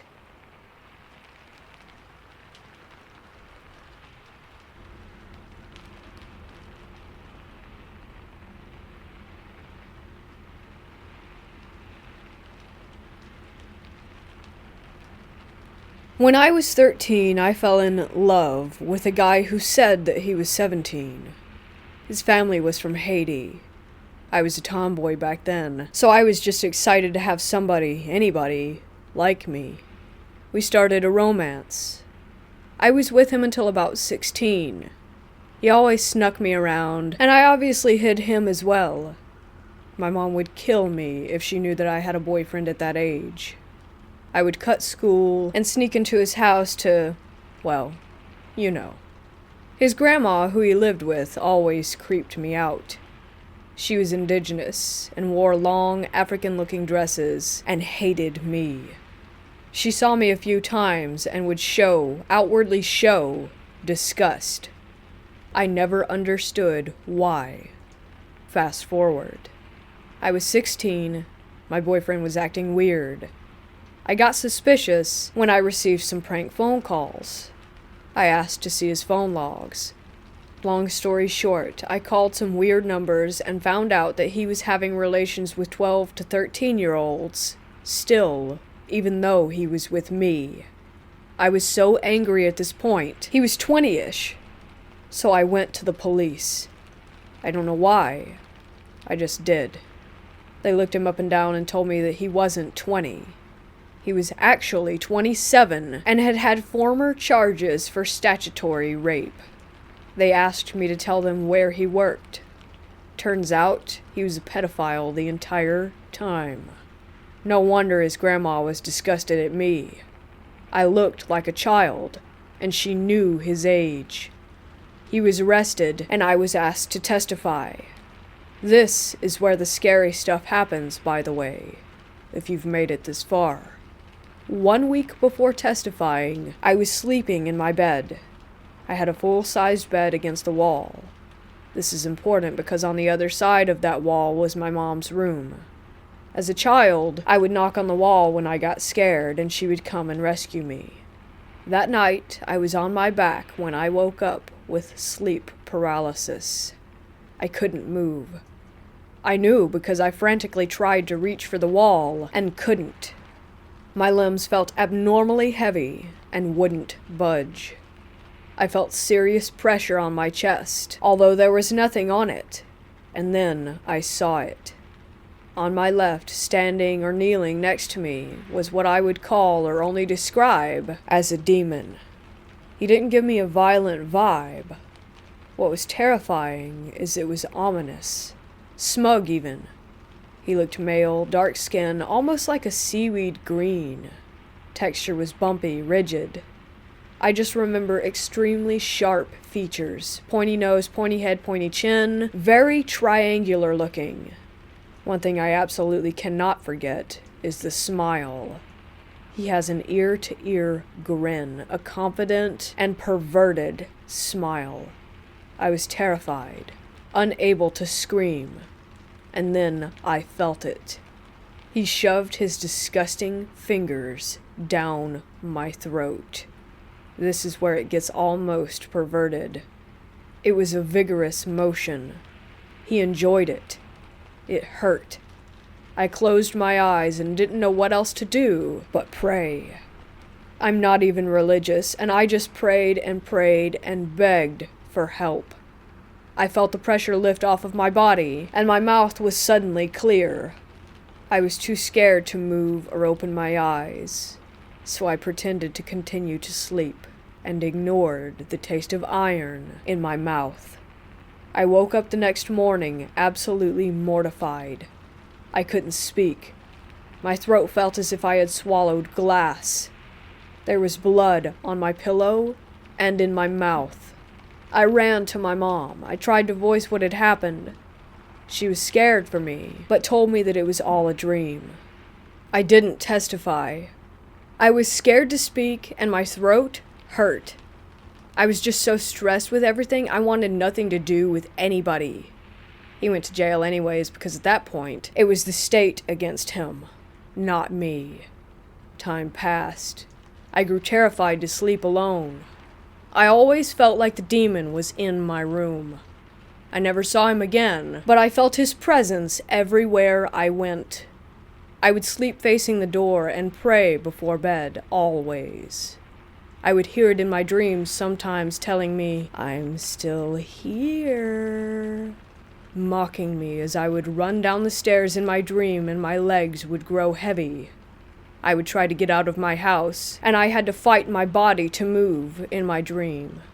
There was even a time when I was at an ex-boyfriend's house years later, and I was brushing my teeth, and all of a sudden out of nowhere felt the hairs on my body rise, and I had this insane panic knowing that the demon was there. He was literally hovering on me. I couldn't see him or smell him or anything, but I felt his presence. I ran to my ex's bed and asked him to sleep on top of me the entire night to protect me. I had never in my life broken down like that. I can't explain it. I just knew that the demon was there trying to break in again. So I was about 22 when I got a phone call from the pedophile ex. He found me and called to check on me. Despite him being sick, he did love me in his own way, I think. I don't know. I don't feel like digging into it. Point is, he found me and called. He thanked me for not testifying. He said it saved him more time in jail. I had to ask. I asked him if he knew anything about demons. I then told him what had happened and asked if he could do anything with it because I remember him telling me things about his grandma doing hoodoo. He was silent. Then he finally told me without many details that he didn't exactly know what his grandmother had done, but all he knew was that a few weeks before the trial, she had come to where he was living with another African-looking guy in very indigenous clothing and asked for a few of my things. He gave them my hairbrush with my hair on it and other trinkets that I had left behind. He told me they took it and left. He doesn't know anything else. I was livid. I never spoke to him again and changed my number. I'm 30 now. I'm still scared to sleep alone. I don't feel the demon anymore, however, but I still have PTSD. I am still scared to have the door closed in my room. I still think about it every night before bed. I pray before bed. Although I never saw him again, I still feel something heavy. Not as bad as that time with my ex years ago in the bathroom, but it's more of a subtle heaviness. 3 years ago at my last apartment, which I believe was haunted, I was always so terrified. I would have scary dreams. The type that happen in your bedroom so you're not really sure if it's a dream or if it's real because everything looks the same. I remember having the urge to run out of my apartment sometimes. Just run. I would be on the couch, and I would feel that fight or flight feeling and just jet toward the door and stand in the hallway outside my apartment because I was terrified for no reason. Demons exist. I won't get into other small stories that I have now because they're really not major compared to this one. But I will also say, I think I have experienced angels as well. Small stuff like having lost things appear on my bed when I live alone, or being in a dangerous environment and having a sudden feeling of, I need to stop doing this now, after seeing 2 pillars of parallel fog. If there's anything to feel good about, it's believing, at least, in the theory of opposites. If there's evil, which we know that there is, then there has to be good as well.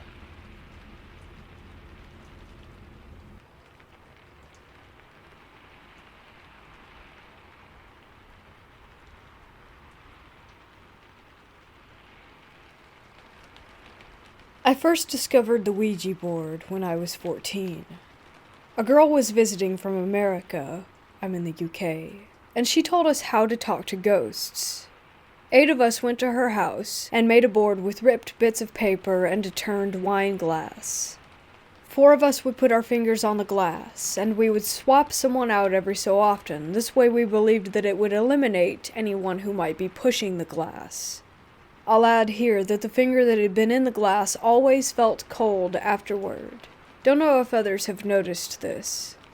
The first few days were spent asking silly questions like, does so-and-so fancy me, or who will I marry, etc. On the 3rd day, things took a darker turn, and we started getting responses told to us without asking. It started saying things like, so-and-so will get run over, and X will die of cancer, and other really freaky shit. This scared us, and we stopped playing. Years later, in my early 20s, I shared a flat with my brother and boyfriend at the time, and bored one night we decided to do a Ouija board.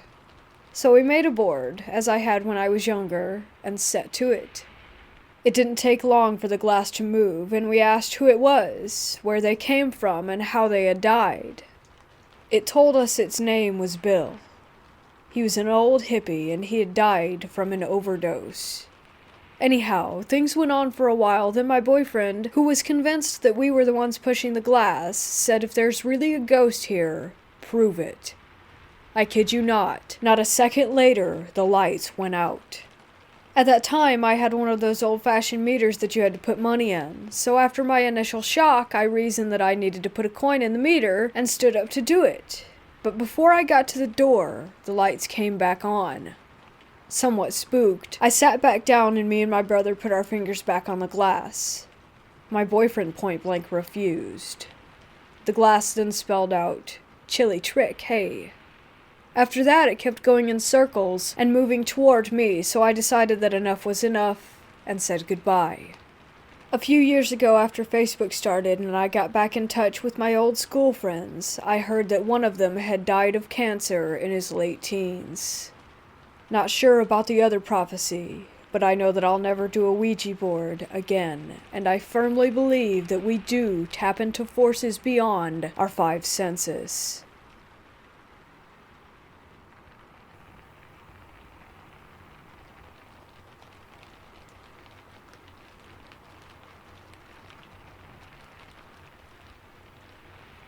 As an 8-year-old child, I was given a porcelain doll by a very dear family friend, Miss Marian. She was all the time coming across things and giving them to me. This doll was the last thing she gave me. I was never really into dolls at all growing up, but I took the doll and placed her in my room in a small, child-sized rocking chair. The chair sat right next to my closet and dresser beside my nightlight. The doll was very pretty. She was dressed in a peach and cream colored dress with an apron and petticoats. She had little black Mary Jane shoes that, when removed, showed her delicately painted toenails. Her body was soft, only her head, forearms, and legs from the knee down were porcelain. Her lips were pink, and her dark brown hair hung in slightly frizzed and now loose curls. Her eyes were brown, her cheeks a rosy peach color, all like mine. Miss Marian had a point of saying that the doll reminded her of me, which is why she gave her to me. From the moment that doll came into my house, things began to happen. I was always uneasy with Claire. I never wanted to touch her, and when I played in my room, it felt as if she were watching me. It wasn't anything to panic about, but I do remember feeling like if I did something wrong, she might actually tell on me. How ridiculous does that sound? The first real occurrence I remember was when I was reading in my room. Ghost stories, if you can believe that. When a musical carousel horse that sat on my dresser began to play. Not just a couple of notes, like old mechanical music boxes will do at times, but like someone just wound it up fully. I sat stunned and stared at the little horse as it moved up and down in time with the music, and then it just stopped. Not wound down, just suddenly stopped. I was a pretty brave kid. I didn't run, and I didn't tell my mom. I just let it go. The next thing that happened was the voice. For several nights, and on into these years, I was woken up by what sounded like a woman inches from my face shouting my name. I would jump and sit up and find my room empty. Those happenings died down after a few months. She then started to plague my little brother with the same thing, and now that he and I are grown and gone, she's moved on to my dad. The little things started to get to me. I'd put something in a certain place only to find it later on the floor or on my dresser, right next to Claire. All my missing items eventually turned up around her. Once a ring ended up in the pocket of her apron. Books would fall off of my shelves, and a perfume smell would sometimes fill my room. The doll itself didn't smell at all, but the air around her would. My catalyst to finally get Claire out of my room was the night I woke up after hearing thumping around near my closet. I opened my eyes, sat up in bed, and of course my eyes were drawn to the nightlight where Claire sat. As I watched, the source of the thumping became clear. The rocking chair Claire occupied was rocking on its own. I had thick shag carpet, so there's no way it was rocking just by chance. If that wasn't enough, Claire's feet, which were both turned to the side facing opposite each other, slowly straightened themselves to be both pointing directly up. This part still freaks me out 20 years later. She then turned her head, which was quite impossible to do since it was fixed to her cloth body. She looked toward me, and every music box in my room, 4 of them, started to play at once. I was paralyzed with fear. I didn't feel endangered so much as I just felt scared of what was happening. I screamed for my mom and dad. The music stopped, but Claire maintained her gaze in my direction. And this is why I hate dolls.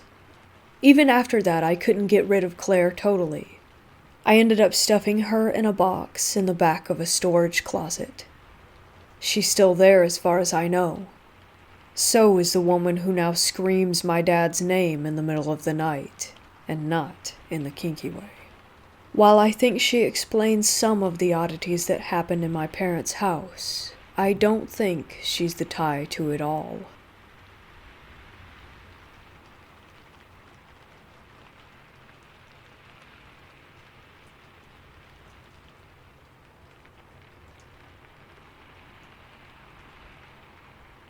This happened a couple of days ago.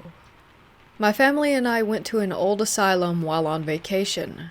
They had renovated it and put a couple of stores and a restaurant inside, so my father thought it would be a nice place to visit. When we first drove into the driveway, I was overcome with dizziness, and I couldn't even finish the message that I had been typing while we were pulling in. As I got out of the car, the dizziness subsided for the most part, and we all went inside. It still looked like an asylum. The doors were big metal cage doors. The floor was old and cracked. The walls were old, yellowed bricks, and there were entrances that were covered over with more bricks so that no one could enter. As we began walking down the halls, I noticed that something was off. The overall feeling in the place was just terrible. I started getting a headache, but it was only minor. I know spirits can give people headaches and stomach aches, so I wasn't at all surprised.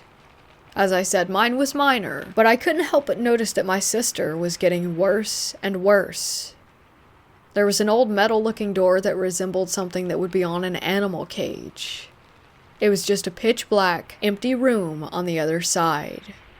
I had mentioned to my mother the feeling that I had about the place, and so as a joke, she held me close to the cage and said, "Look in there. Do you see a ghost yet?" As they were all laughing, I stood there in shock, because there was someone on the other side of the gate looking back at me. I ripped away from her grasp, and kept walking down the hall away from the cage-like door. My sister was giving me a look, so I knew that she wanted to tell me something. We went off to the side, and she told me that she had a terrible, pounding headache.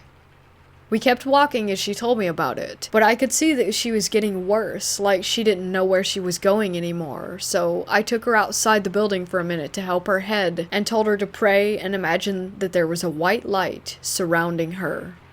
She did this, and started to walk away from the building as her headache was getting better. My father had scheduled for us to eat inside the building, and our table was ready, so we were forced to go back in. She told me that her headache was even worse than before, and that she was about to pass out, and that the praying in white light now made it worse instead of better. We were texting each other, and she was telling me that she felt a strong pressure on her back and head. Soon enough, I could see that she couldn't take it anymore, so I took her outside again. My parents were furious, but only because they didn't understand. Once I took her outside, she started crying and shaking, and so I took her away from the building, and we went for a walk. We went across the street, and I talked to her until her headache stopped, and so did the pressure. Our parents texted us telling us that the food was there, so once again we were forced to enter the building. I held her hands and prayed with her before we entered again. We ate as fast as possible, and got out of there even before our parents did. We drove off, but she still felt uneasy, and so did I. We got out of the car at our next destination, but it was almost as if we were still in the asylum. My sister started crying and shaking again, and she asked me if it could make it kill herself. I asked her why, and she told me that it was giving her suicidal thoughts, and that it was making her depressed and draining her energy. I took her and my mom and dad, and we all prayed together over her. As I placed my hand on her head while praying, it was weird. I could feel it there still. It had followed us. It thought that she would be an easy target, and maybe she would have been, if I wasn't there. Maybe that's what scares me the most. I'm not sure if it's gone, but when we arrived back at the hotel, I saw and heard someone following me in the hall, so I thought it was my sister. But when I turned around, no one was there. But that could have just been a different spirit. I'm pretty used to them by now. Last night, my sister and I didn't sleep. We were kept awake the whole night through. Maybe we were scared, or maybe we were kept up by something else. Something dark. Something inhuman.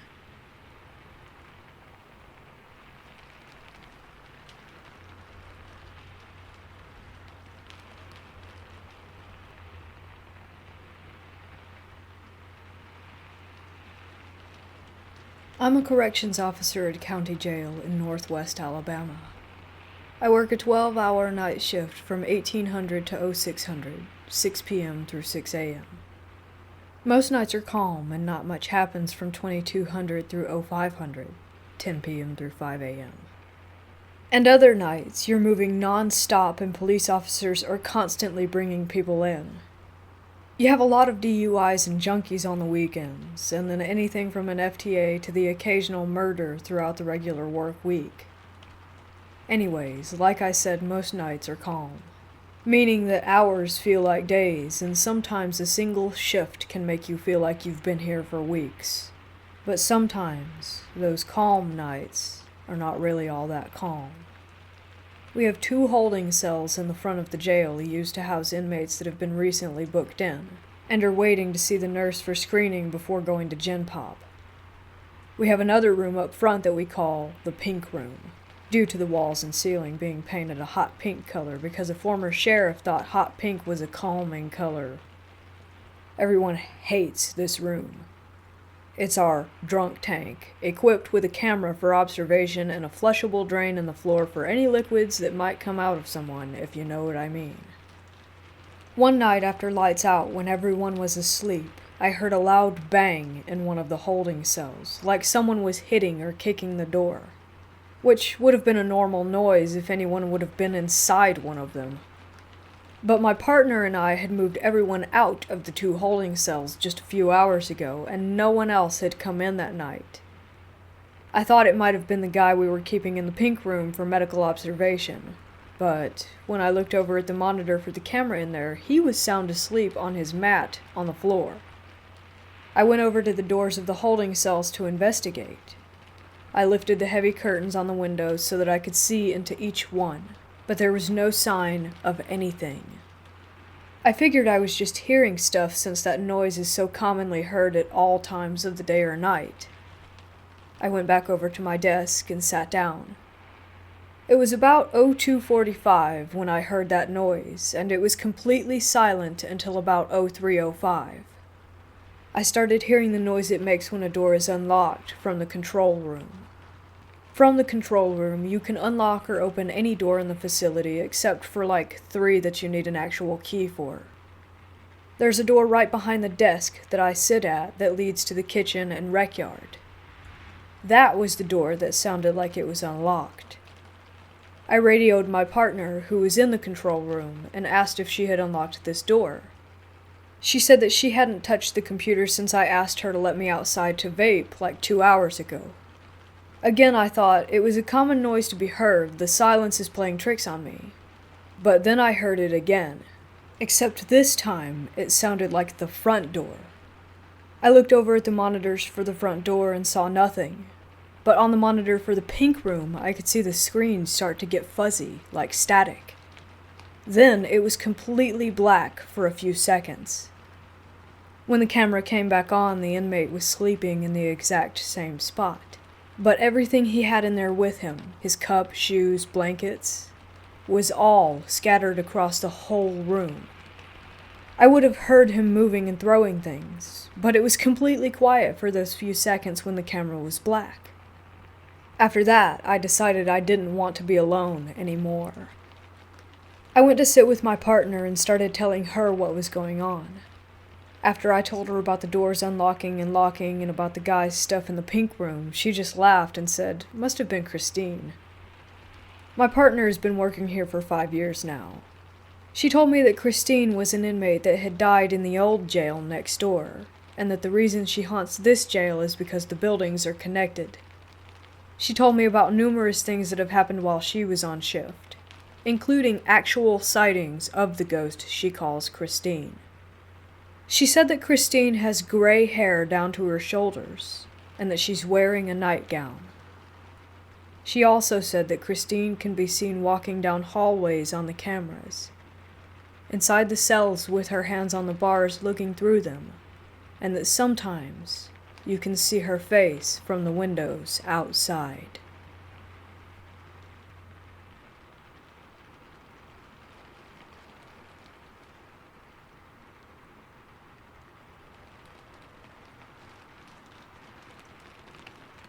When I was in middle school, my mother and father did not live together. Eventually, we all moved into this apartment together in the local town. The local town is peaceful, calm, and barely any crime happens here. Obviously, when you're a kid, you can get scared of the dark and stuff like that. However, this wasn't just being afraid of what lurks in the darkness, because there was actually something watching me as I fell asleep. The first night I slept there, I just kept getting the feeling as if something was staring at me from the hallway. My bed was almost completely centered to where the door was, and my door was always open, so I would always be able to see what was outside. And I would just stare, always, down the hallway, thinking that something was looking back at me. It wasn't long after that before I started actually having paranormal encounters. The first paranormal encounter I ever had, one night I was sleeping in my bed. I remember feeling like something was watching me again, except this time I rolled over to see a large, black, shadowy man standing in my doorway. My eyes began to tear up, and I hid under my sheets, but this strange pressure came over my body. It was almost as if I couldn't breathe or talk, and then my ears would start ringing, and I would fall asleep with a snap of a finger. Then I would have this nightmare of my parents coming into my room slowly, coming over to my bedside table, and screaming at me. Their faces would just rot away into this deep, black shadow face, which I named Black Eyes. I would then wake up, usually in a completely different room, not knowing what I was doing. Sometimes I would be standing in the bathroom, or laying on the couch in the living room. A few times I would be standing over my parents' bed, just looking at them. This event reoccurred more times than I can even count. Then, finally, my family began to notice the figure as well. My mother at the time would have friends over and they would say something like, "Did you just see that man walk down your hallway?" She would see it too. The same thing that I saw that would stare at me and put me to sleep at night. There would be strange events around the apartment, such as the TV changing channels, random phone calls from unknown numbers in the middle of the night. One of the most random occurrences in the house would be the random, horrible smell of death coming from the bathroom. This happened about once a week at a random hour. Nobody could figure out why the bathroom would smell like rotting death, and no matter how hard my mother attempted to clean the bathroom, the smell would not go away until about 2 hours later. It would just randomly disappear, with no explanation as to what it could have been. Many people who came over would see this shadow figure. My father didn't want to believe it, as he didn't believe in ghosts, but my mother was fully prepared. She had lived in a haunted house before and wasn't surprised by what was happening. Nobody would act like they believed me when I tried to tell them what I was seeing and why I was sleepwalking at night, but in reality, I think my mother was scared. She didn't want to tell me, with me being a kid and all, that I was possibly being possessed by this shadow man and being forced to walk around the house at night. Then came one night when we had to call the police. There was music coming from downstairs around 1 to 2 a.m. We knew that the downstairs neighbors had just moved out of the apartment, but we were awoken by this church-type music. We informed the police, and they came down to the apartment only to find a locked door. They busted it down to find absolutely nothing but music on a track playing by itself in the middle of the room. We were informed of this, and that only created more of a mystery. It was evident by that point that there was something in that apartment. Something dark. Something that didn't have good intentions. Eventually, after a few years, we decided it was time to move out. We had gotten a puppy, and she was barking down the hallway at nothing, and one night a plate fell onto the ground from the cabinet. It was time to go. The final night in the apartment, my mother and I both awakened to a horrible noise of what sounded like a chainsaw destroying the kitchen cabinets. We both ran out to turn on the lights and find absolutely nothing. We both looked at each other like, "Did you hear that?" But couldn't say anything, and went back to bed. It was completely terrifying. I'm not sure what we were dealing with at this apartment. I'd like to say that it was just a ghost, but it seemed powerful.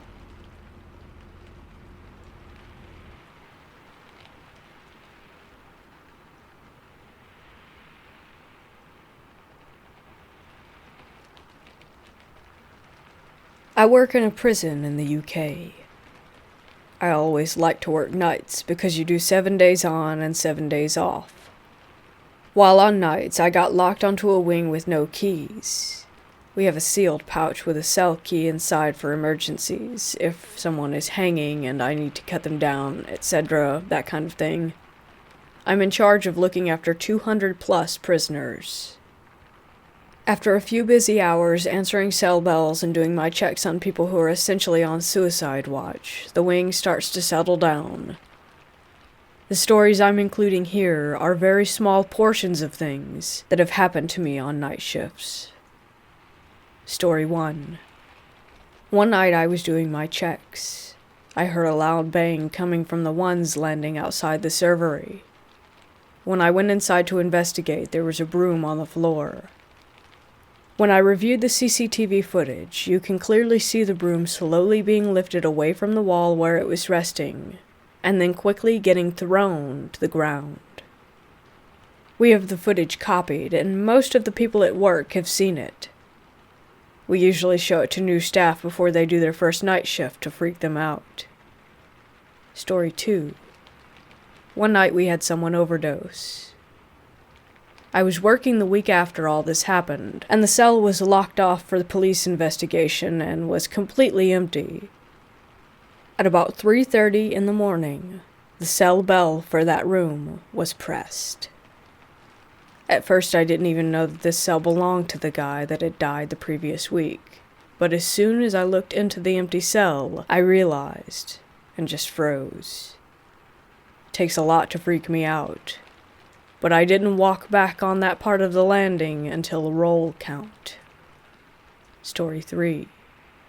This one is more minor, but still equally as creepy. Things that happened just last week that prompted me to share this. While walking on the 3's landing, one of the showers on the 2's turned on by itself. The only way to turn it on is to press a button on the wall inside the shower. I went to investigate, and the showers were locked, and the lights inside were turned off.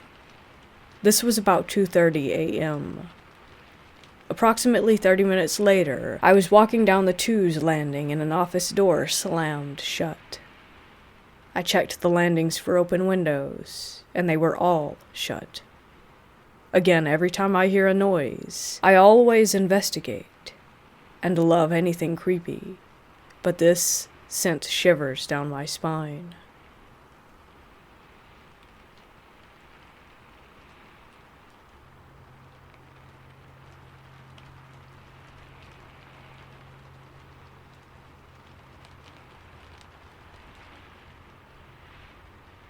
This happened in January of 2016 when I was in my late teens.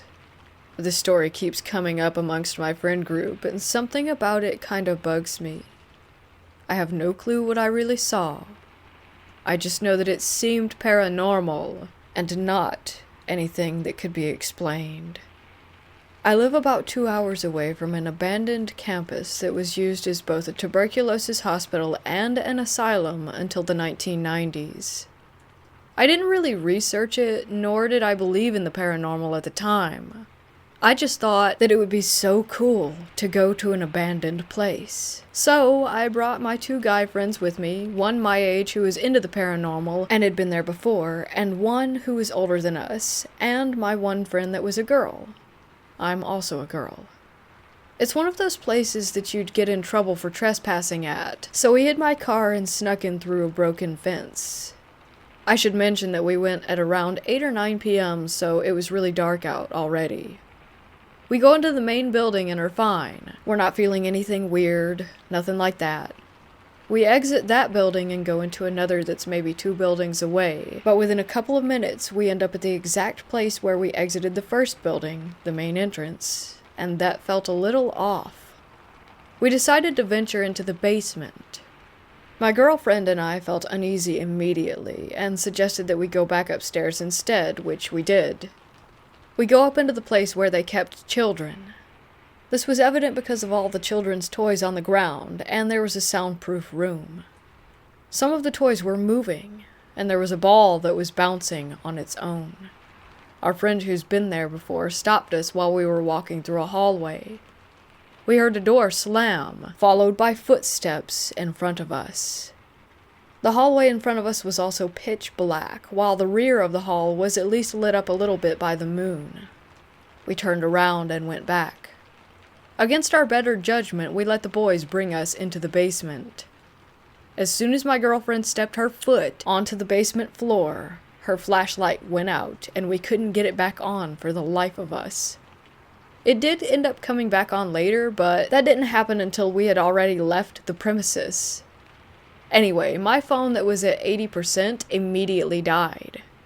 We were standing in the center of the room together, and around us, it was almost like a haze was there.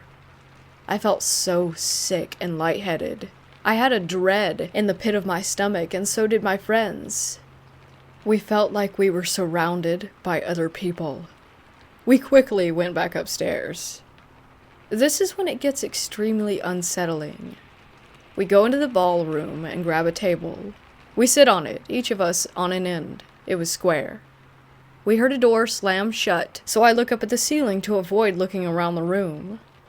My friend who's into the paranormal starts trying to communicate with whatever was in there with us. He said, "Knock once if you're a boy and twice if you're a girl."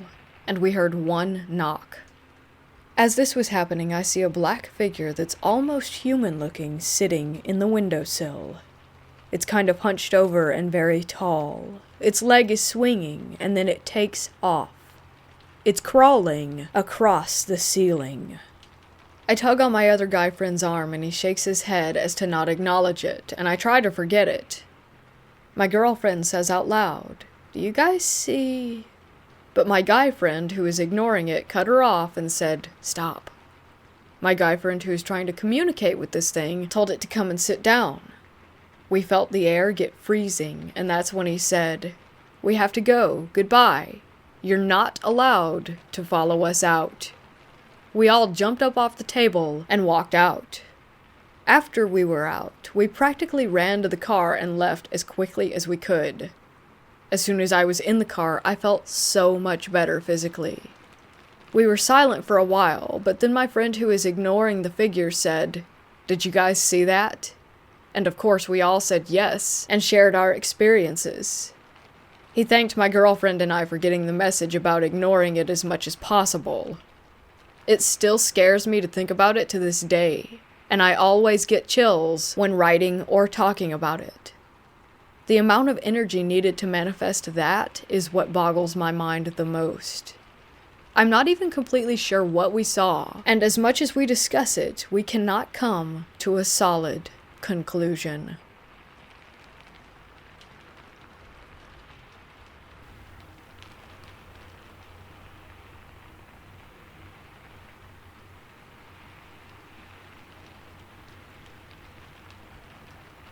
This happened to me 2 years in a row when I was young, too young to face as much horror as I did. I was 6, and it was Halloween. I was just getting into bed when I heard an awful screeching sound coming from the hall closet. It was right by my mom and dad's bedroom, but they didn't hear a thing, which really freaked me out. I slowly got up out of bed and ran silently to the closet. I opened the door, and it took all my effort not to scream. I saw a yellow metal box. I opened it and saw the creepiest doll.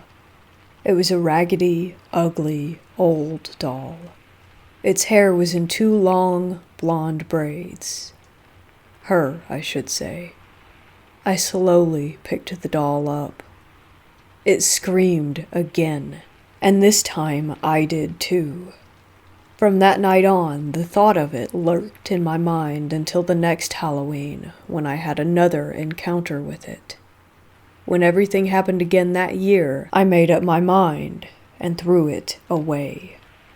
The next day, I had gone into the closet to get my hula hoop, and my eye caught the yellow box. I picked it up. I opened it, and an uncomfortable chill ran down my back. The doll had returned. I couldn't get rid of her, ever, To this day, I still know its exact location.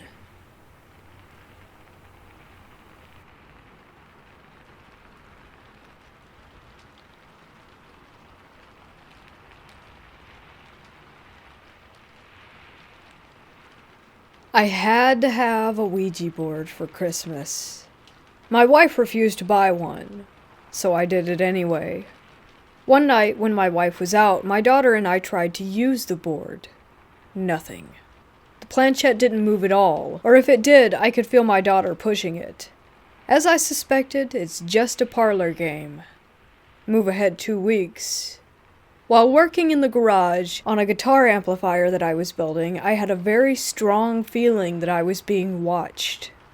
As I had spent many hours previously on this project without any sensations, this was disturbing. It got so bad that I couldn't spend more than a minute or so in the garage after the initial encounter without the hairs on my neck going up. Then came the whispers. More like a shh, shh sound, actually. Kind of a be quiet between 2 or more people lurking about. This only happened when entering the garage from the house, and later when my daughter called me at work to say she heard shh, shh when entering the darkened dining room. Since she was alone at the time, I blamed it on the cats. I too experienced it in the house, but usually only when entering the garage itself. Finally, I decided that enough is enough. I went into the garage one night and yelled at whoever was there that they had to leave because they were scaring the crap out of us. No more whispers after that. I wasn't yet into paranormal investigations at the time, so I didn't have a digital audio recorder to leave in the garage overnight.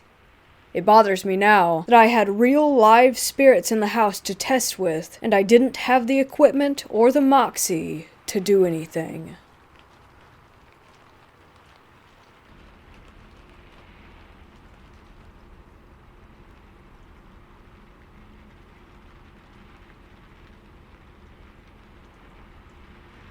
When I was younger, my parents had gotten divorced. My dad was an abusive alcoholic who drained my mom out of a lot of money, so my mom and I left at the time. My aunt offered to let us stay at her house until we got back on our feet. Now, my aunt lives in the countryside. It's miles of farmland and a few houses every now and then.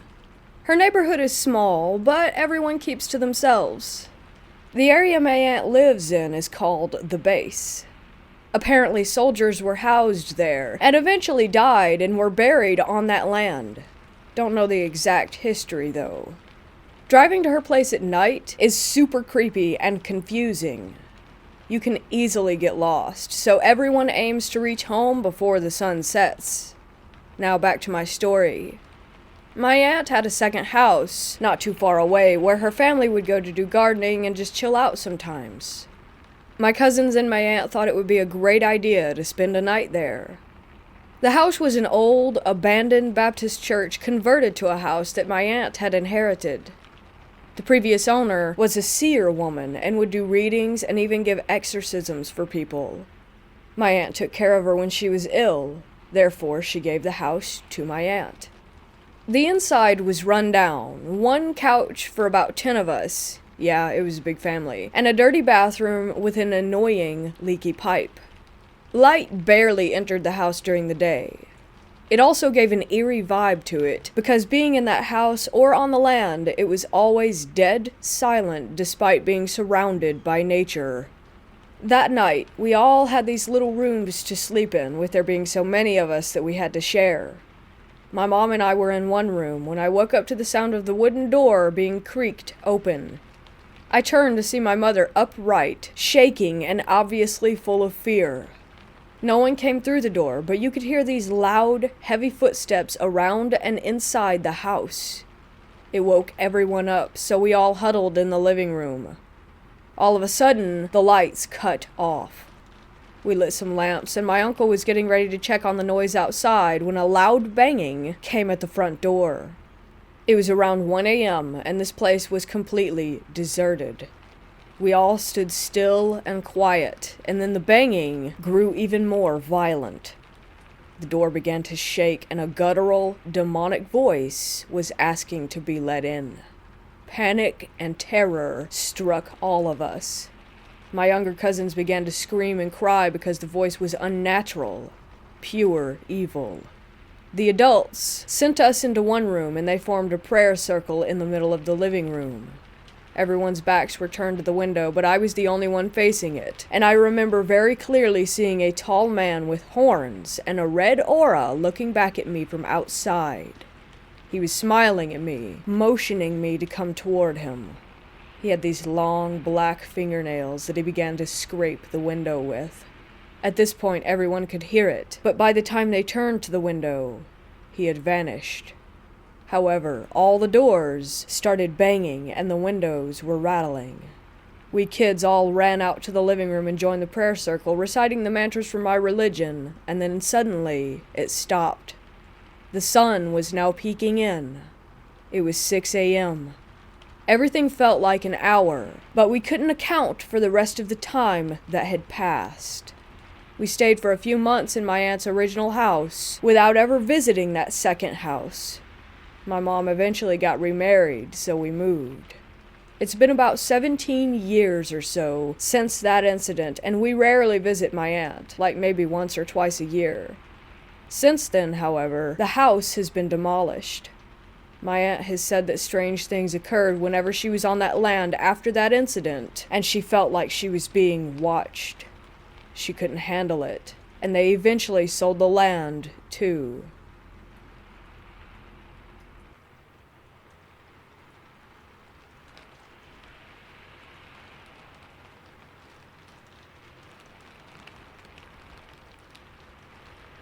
I grew up not far from Manteno State Hospital.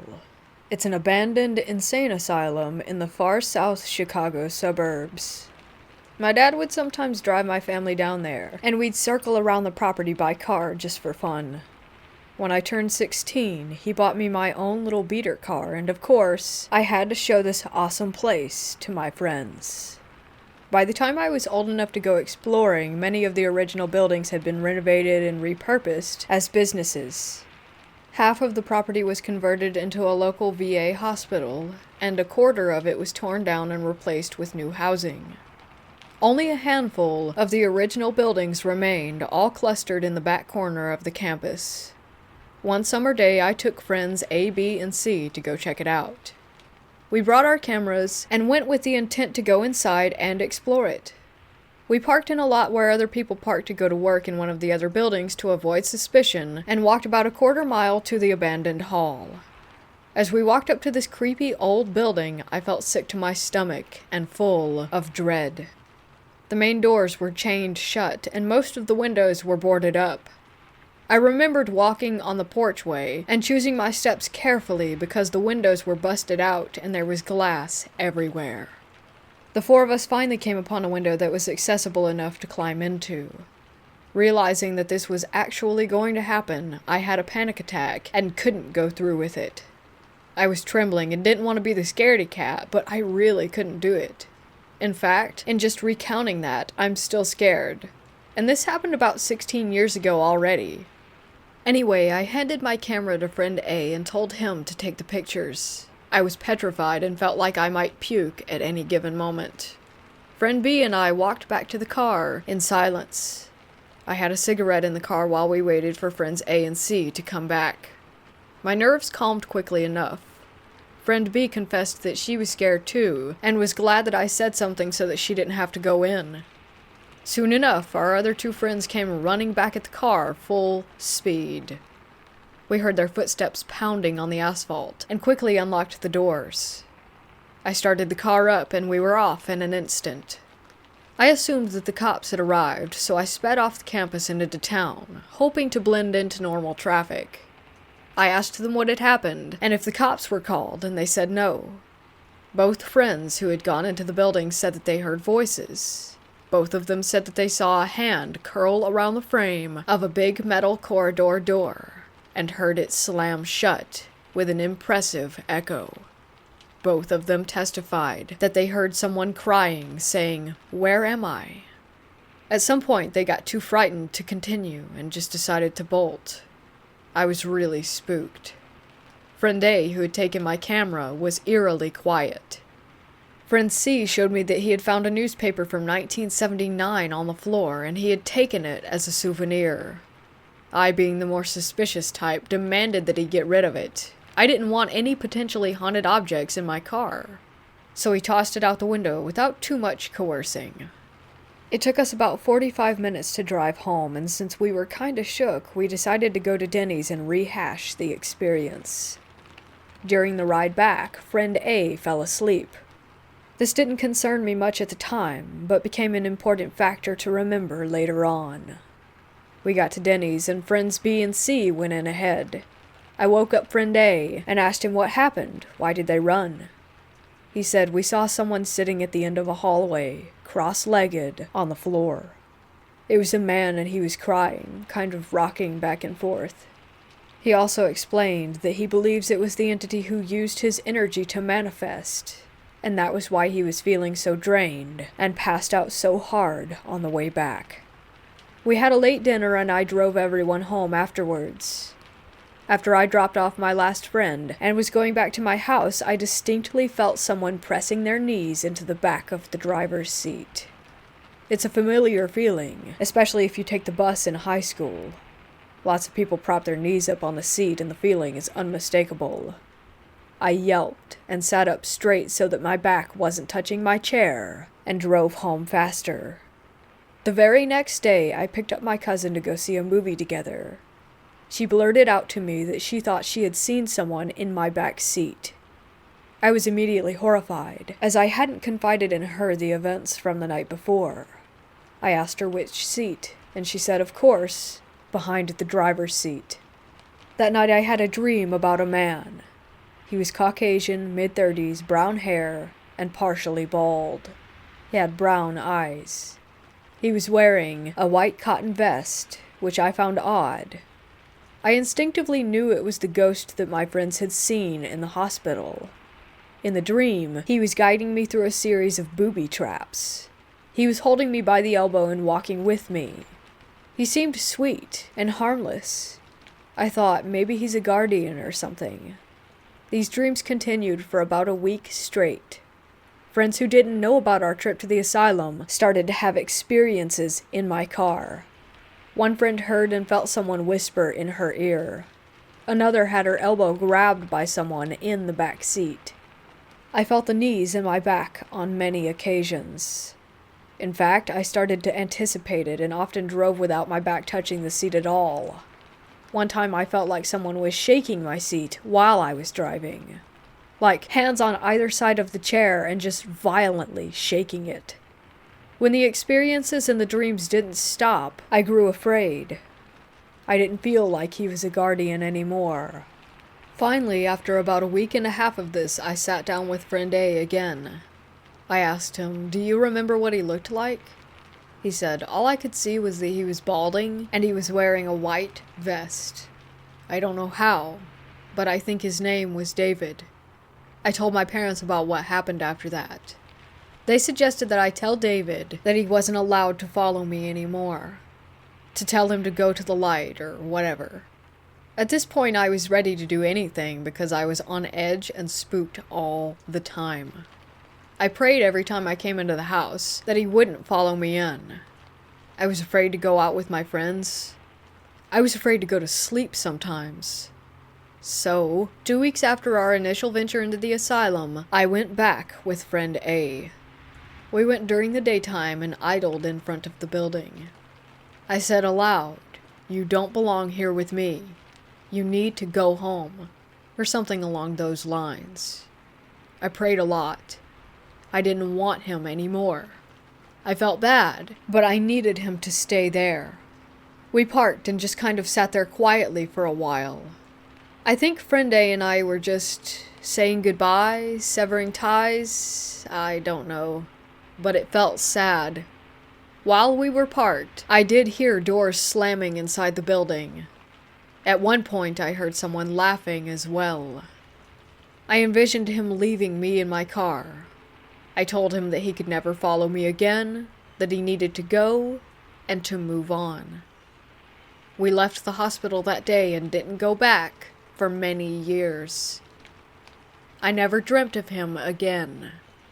I've never told anyone the full story for two reasons. One being that it sounds totally ridiculous, and two, because I'm afraid, and that thinking about him too much will send some sort of psychic beacon out to attract him or other spirits back to me, when that's totally the opposite of what I want.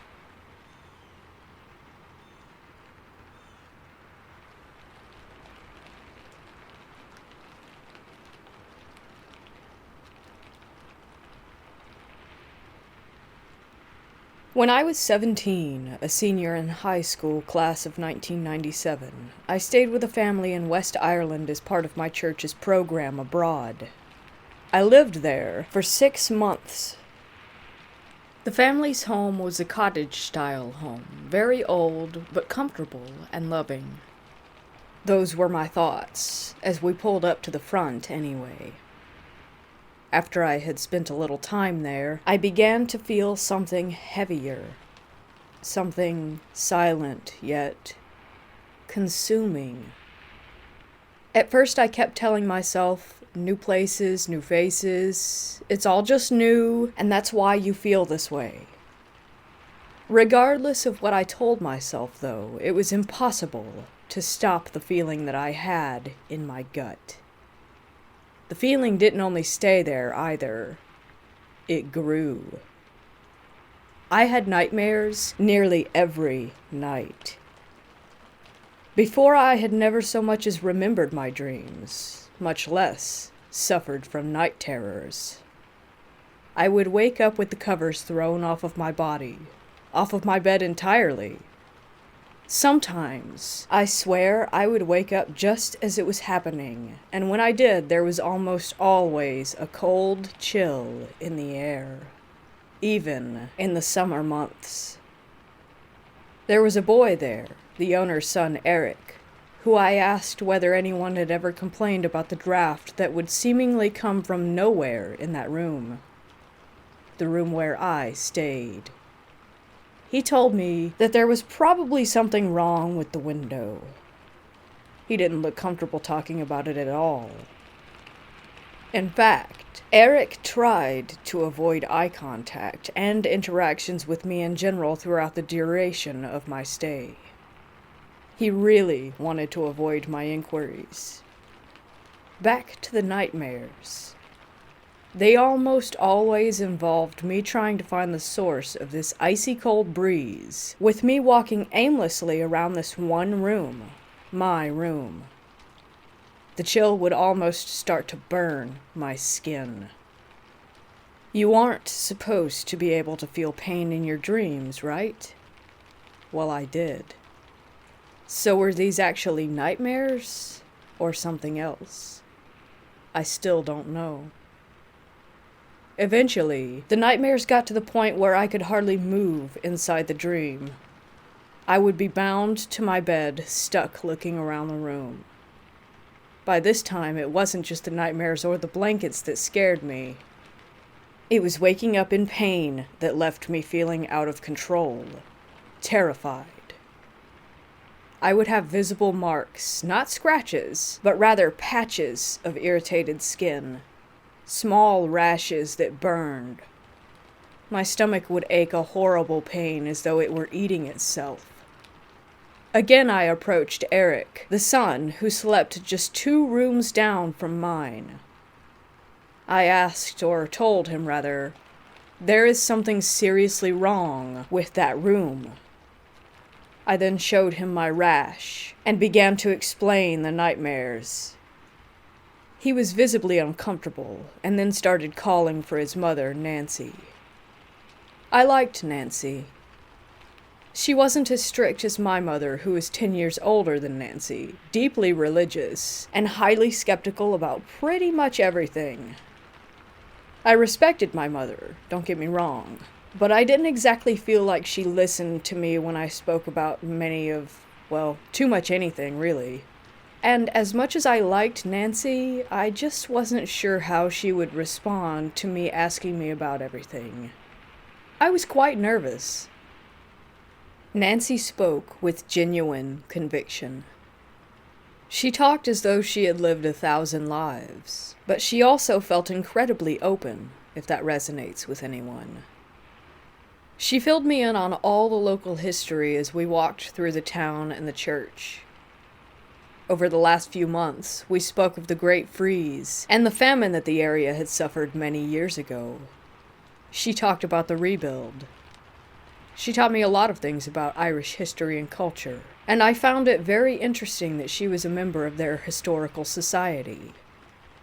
I had asked Nancy about ghosts before, just general questions, really. Like, had she ever seen one? Would I possibly see one? She laughed, and told me to consider myself lucky if I had seen one on my trip, that she had not seen one in years. I sort of took this to mean my question was silly, that there was no such thing as ghosts in Ireland or something to that effect. Turns out, I was wrong. Eric tells Nancy, "Corinne says there's something wrong with her room.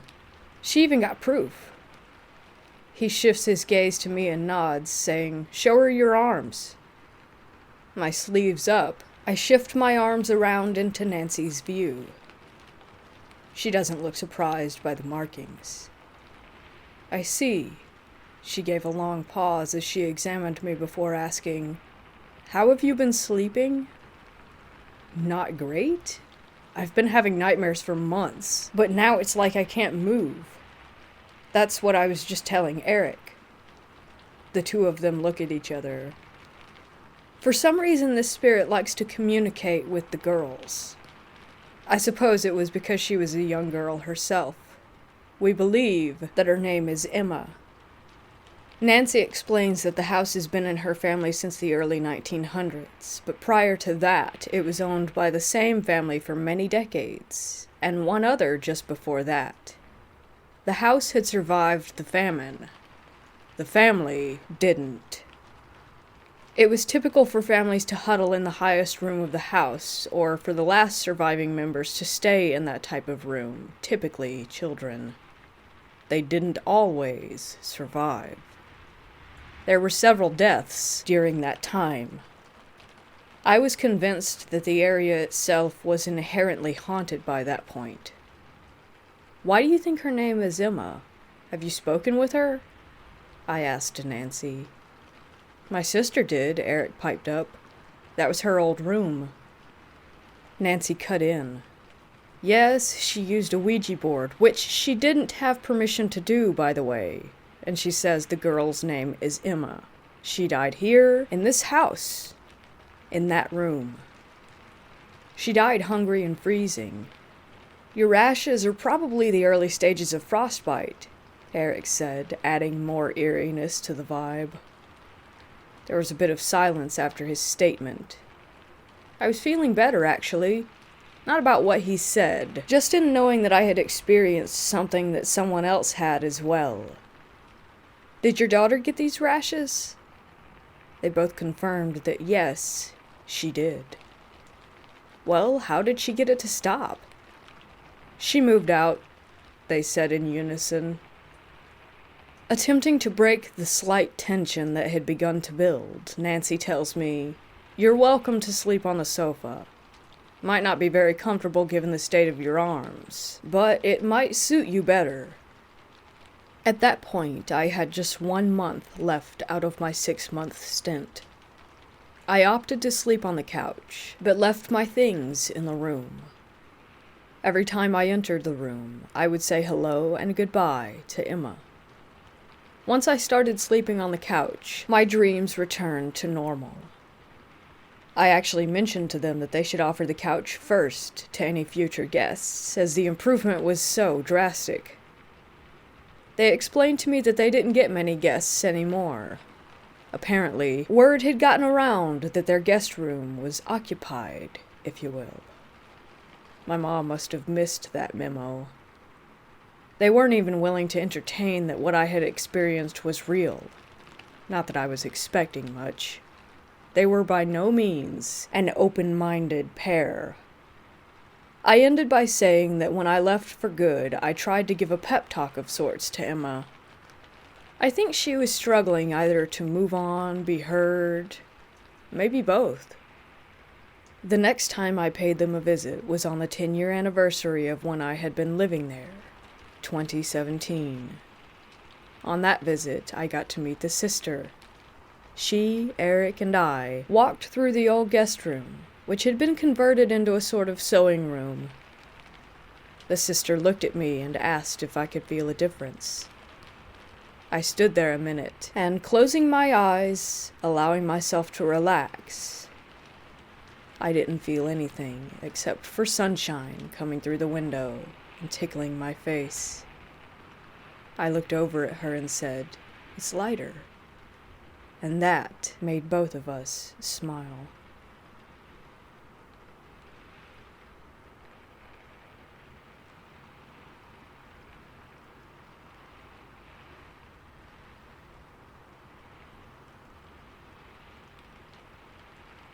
This is a true story that happened to me.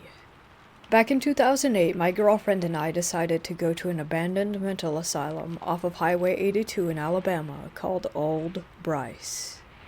It shut down a few years back due to malpractice, and some of the ghost legends, like the number 2 ghost, involve murder by staff at the facility.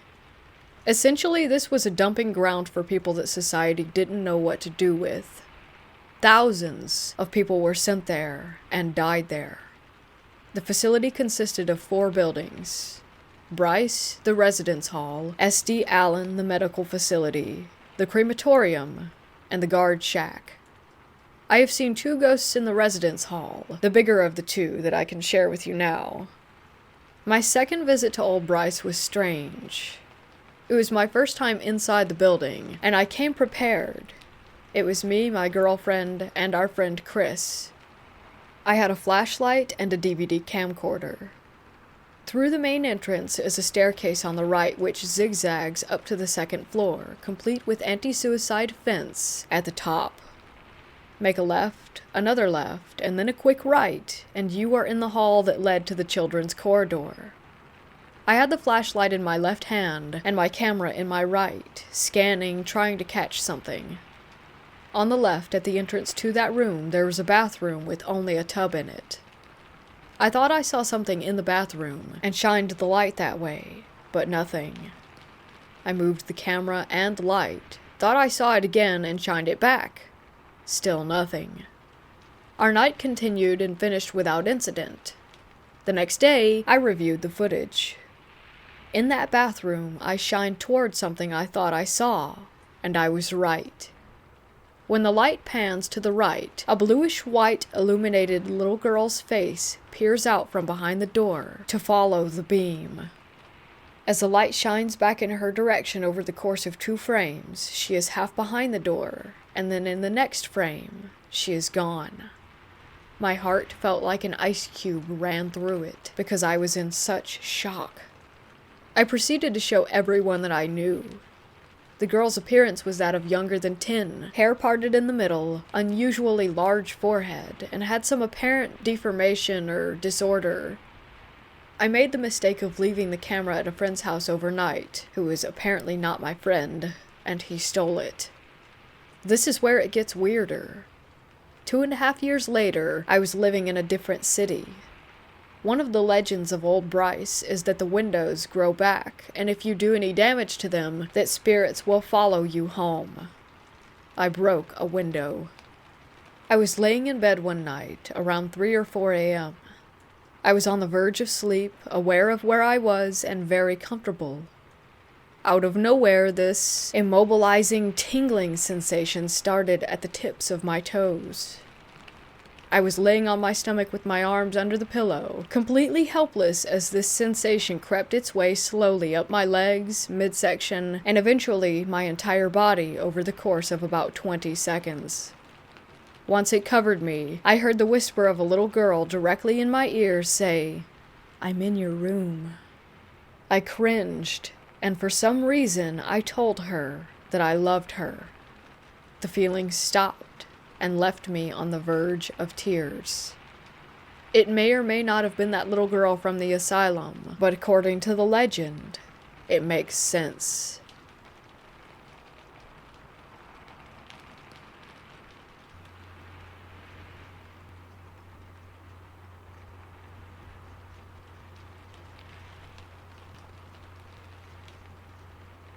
I was about 17 when this happened. I moved in with my father after living with my mom for most of my life. Behind his house is a trail in between our house and the neighbor's house. It's pretty unbeaten, but you can still find your way through it. At the end of the trail, there's a very small pond.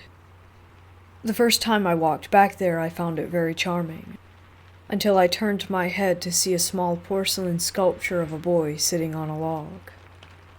The paint had faded from years of sitting there. The shirt was still slightly colored, but the thing about the paint that bothered me most was his eyes. They looked so blank.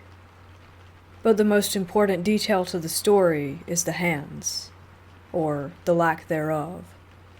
His hands were nowhere to be seen. I shrugged it off, thinking it was just a forgotten decoration put there by the neighbor long before I had arrived. The pond behind my house afterwards is where I would go and smoke weed while my dad was home. The sculpture never bothered me too much. That is, until the day that I touched it whilst I was walking around. I walked to the very back of the pond and further into the woods and found a small, wooden, decrepit shack.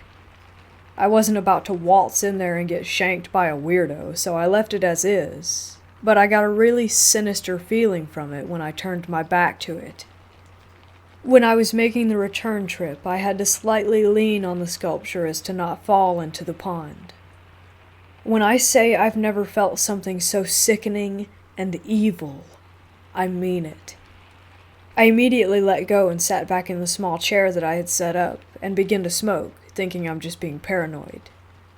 Then, as I finished my bowl, I feel something tug my hoodie slightly, so I jerked my head to see. Nothing there, and I just brushed it off as a branch or something, so I took a deep breath, leaned back in my chair, and looked up at the stars, leaving my arm dangling down off of the chair. Then I felt a small, cold hand wrap its fingers around my index finger.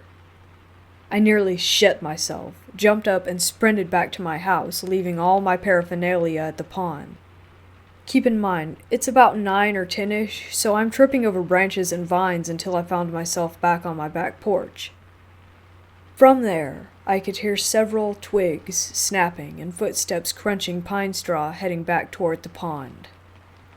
I haven't been back since, and I'm not planning on going. Between that old shed and the small, handless sculpture, the whole area gives off bad energy that thankfully I don't think I've brought into my house.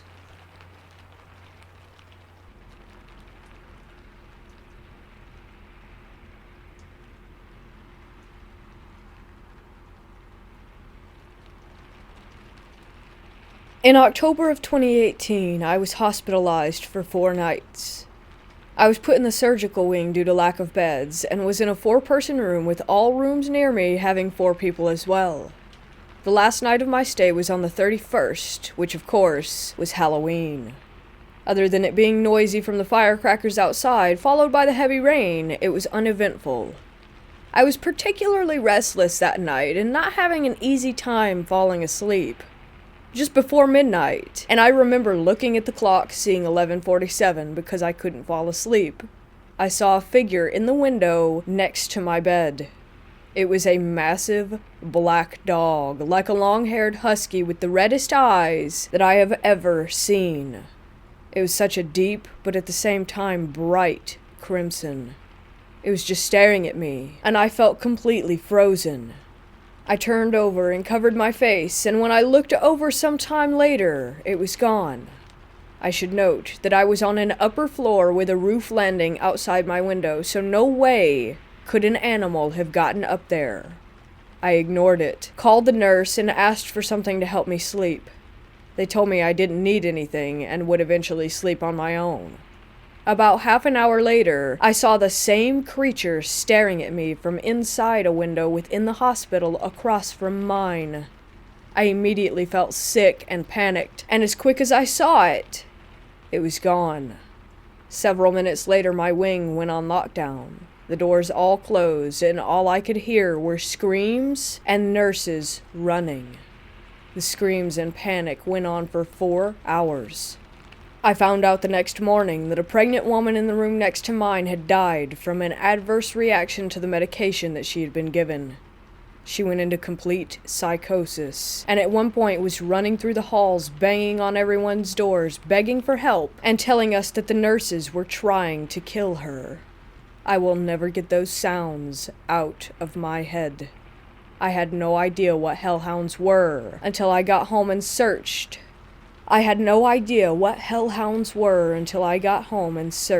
for what I had seen. I've let it lay dormant in my brain since then, but recently I've been having dreams where they show up, and it's terrifying. I'm so lost as to what to make of it, and terrified to make any assumptions.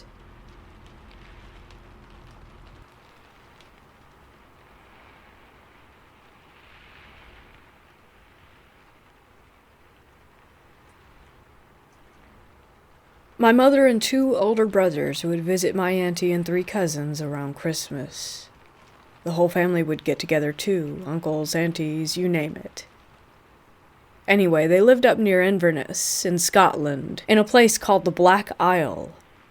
It's actually in a place called Cromarty, but Inverness is more well known, so I'll say that. The Black Isle was said to be used back in the day as a place where witches would meet up on Halloween and perform rituals, animal sacrifices, that kind of thing. Whether or not that's true is something else entirely. I'll get on to the story now. We all rented out a holiday home just down the road from my cousin's house. It had multiple bedrooms in it, so it was perfect for a lot of guests. Me and one of my older brothers and his friend from Africa were all staying in one room. They were fast asleep. I, however, was not. I woke suddenly and didn't know why. I scanned the room with my bleary eyes.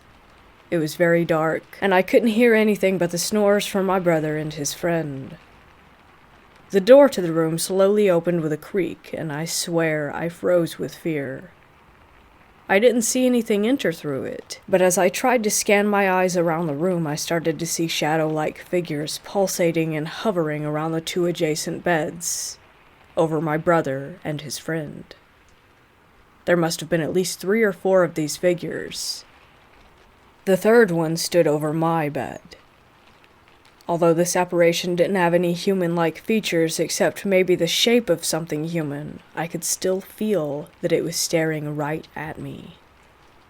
I decided then the only course of action was to turn over and face the wall and go to sleep. The morning after, I described my experience to a few of my family members, and they joked that it might be the witches that performed those rituals in the past, and in general just didn't believe me. Except one person, my brother's girlfriend. She told me she had experienced something as well. She was only sleeping next door, and she said that she felt like someone had sat down on the end of her bed in the night, and said that she could feel the weight of someone on her legs, but nothing was there. Very frightened by this, I decided to read the guest book to see if anyone else had reported anything unusual, but nothing of the sort could be found. I'll never forget what I saw that night, and if you're ever up near the Black Isle or stay in the same holiday home I did, just be aware of strange figures entering your room at night.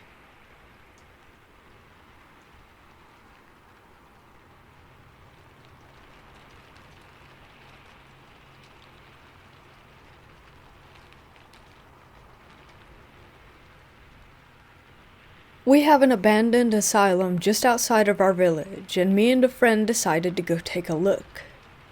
We both love to do parkour, and we really wanted to climb on top of this thing. We did, and after a few times when we went there, nothing happened.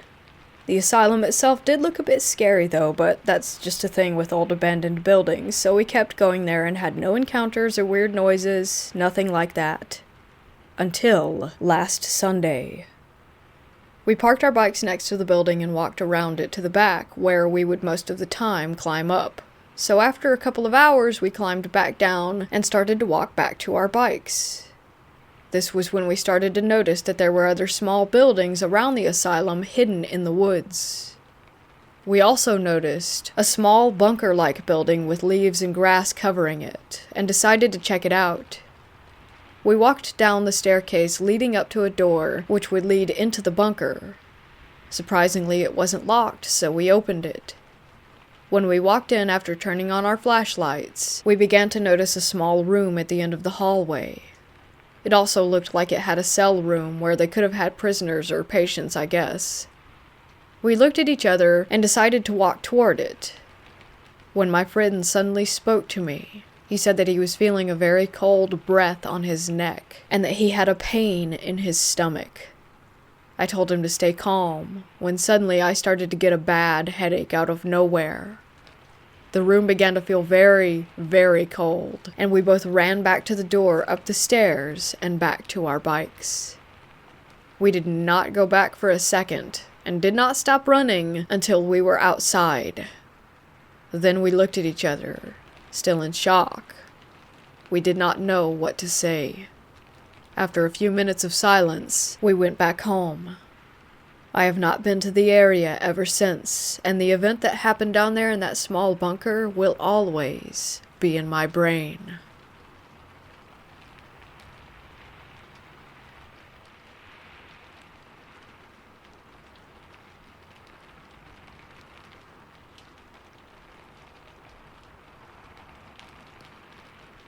Ever since I was a kid, I had paranormal experiences. One intense rule of the house my mom gave me was never to participate in a Ouija board. When I was 14 years old, I'm now 20, I let my curiosity get the best of me and decided to do a Ouija board with a friend. In my room in the complete dark, we began the process. To my surprise, nothing happened. Later that night, I let my mind and fear get the best of me and decided to sleep with my mom, who had no clue that I had previously participated in a Ouija board, otherwise she would have killed me. As I was falling asleep, my mom asleep right next to me, I saw the silhouette of a large man in the doorway. At first, I told myself that it was just my brother. I called his name twice, then noticed that this figure was at least 6 inches taller than my brother and completely unresponsive to what I was saying. I started to panic and pray as I realized that this was not my brother and perhaps something far more evil that I had invited into the house. I was too afraid to move or to wake my mom. After about 5 minutes, though it felt like 10 years, the figure disappeared. I struggled to sleep for the rest of the night. The next morning, I was getting ready with my mom in the bathroom. Keep in mind that she has no idea what I had seen in her room last night, or even that I had done the Ouija board. She brings up to me a nightmare that she had had the previous night. After I asked her to tell me, the answer brought me to tears. She said that there was a demonic entity in the hallway, and as she went to touch it, it threw her across the room. As I broke down in tears and told her the truth, we proceeded to bless our house. I will never do a Ouija board again.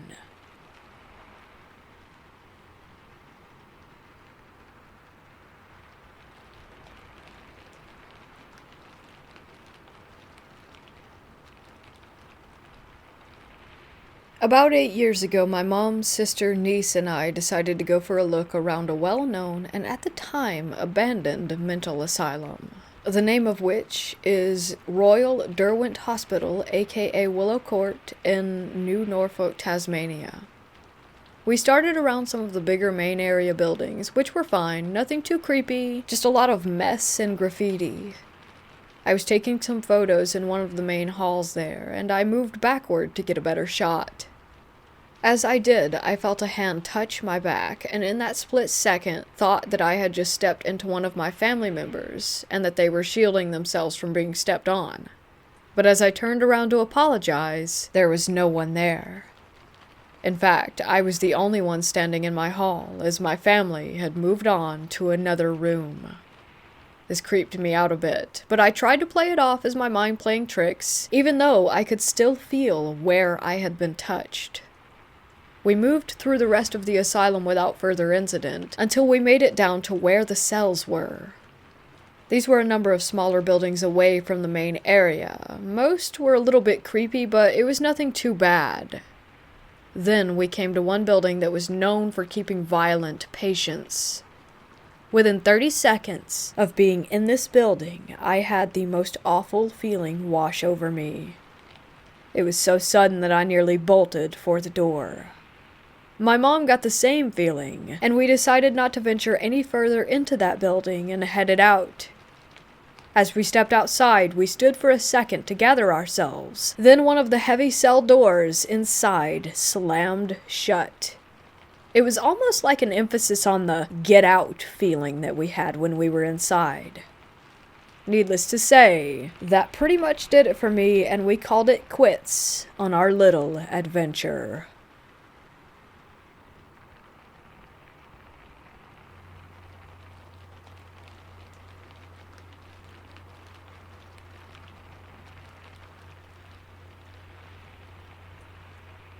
I am a serious skeptic with decades of debunking behind me, but I have a few cases that cannot be covered by SP, sleep disorders, infrasound, carbon monoxide, etc. One personal account occurred a few years ago after my paternal grandfather died, though this was before I dealt with his estate. I was spending a week repairing the old maternal family Bible, a damp, damaged 17th century Welsh edition, so a tough bit of work, and I went to the living room for a break. On the exact spot I was born, old family, old house, was a fixed pillar of smoke. I was a pipe smoker at the time, so recognized it by color and character, and opened all the windows to clear this mysterious miasma. It didn't move at all, and had a distinct Tonkin bean scent. I couldn't name it at the time. The exact same one that filled the hospital room during final prayers for my paternal grandfather. I'm an ex-Methodist preacher, so that fell to me. The pillar was seen and photographed by 2 others. 3 weeks later, I handled the estate, opened a sealed room, and found a Tonkin-based pipe tobacco tin. I spent 12 years ruling out any way that I could have known that scent, and there was no other way or means that I could know it other than spirits held me at that moment that a life ended and supported me to catalog family history. Simple and odd, but interesting.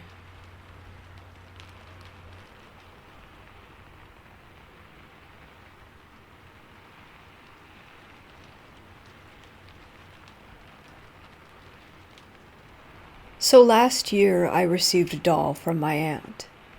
It was a hand-me-down that she found in storage, so I don't know its origin story. Her name is Alice. First weird note is that I immediately knew her name as soon as I held her for the first time. Anyways, originally Alice sat in my room, but one day while cleaning I put her in my closet. After putting her in my closet, weird stuff started happening. I would hear her in there, usually her knocking against the walls. It was so loud that my friend could usually hear it over the phone. I would get reoccurring dreams of someone named the Medicine Girl. I would often awake from these dreams in sleep paralysis. Other objects and items would go missing randomly, only to be found in places where I had not left them. My grandmother's stuffed bear, that's at least 50 years old, would move across the room and end up in places that I also hadn't left it in. I practiced witchcraft, and the plants on my altar died. All of this stopped when I moved her out of the closet and back into my room. Due to all of this, I believe that she is haunted. However, I can't find anything online about what you're supposed to do with a haunted doll, and I'd like some advice. I believe she is scared of being alone, or doesn't like being hidden, hence everything stopped when I removed her from the closet.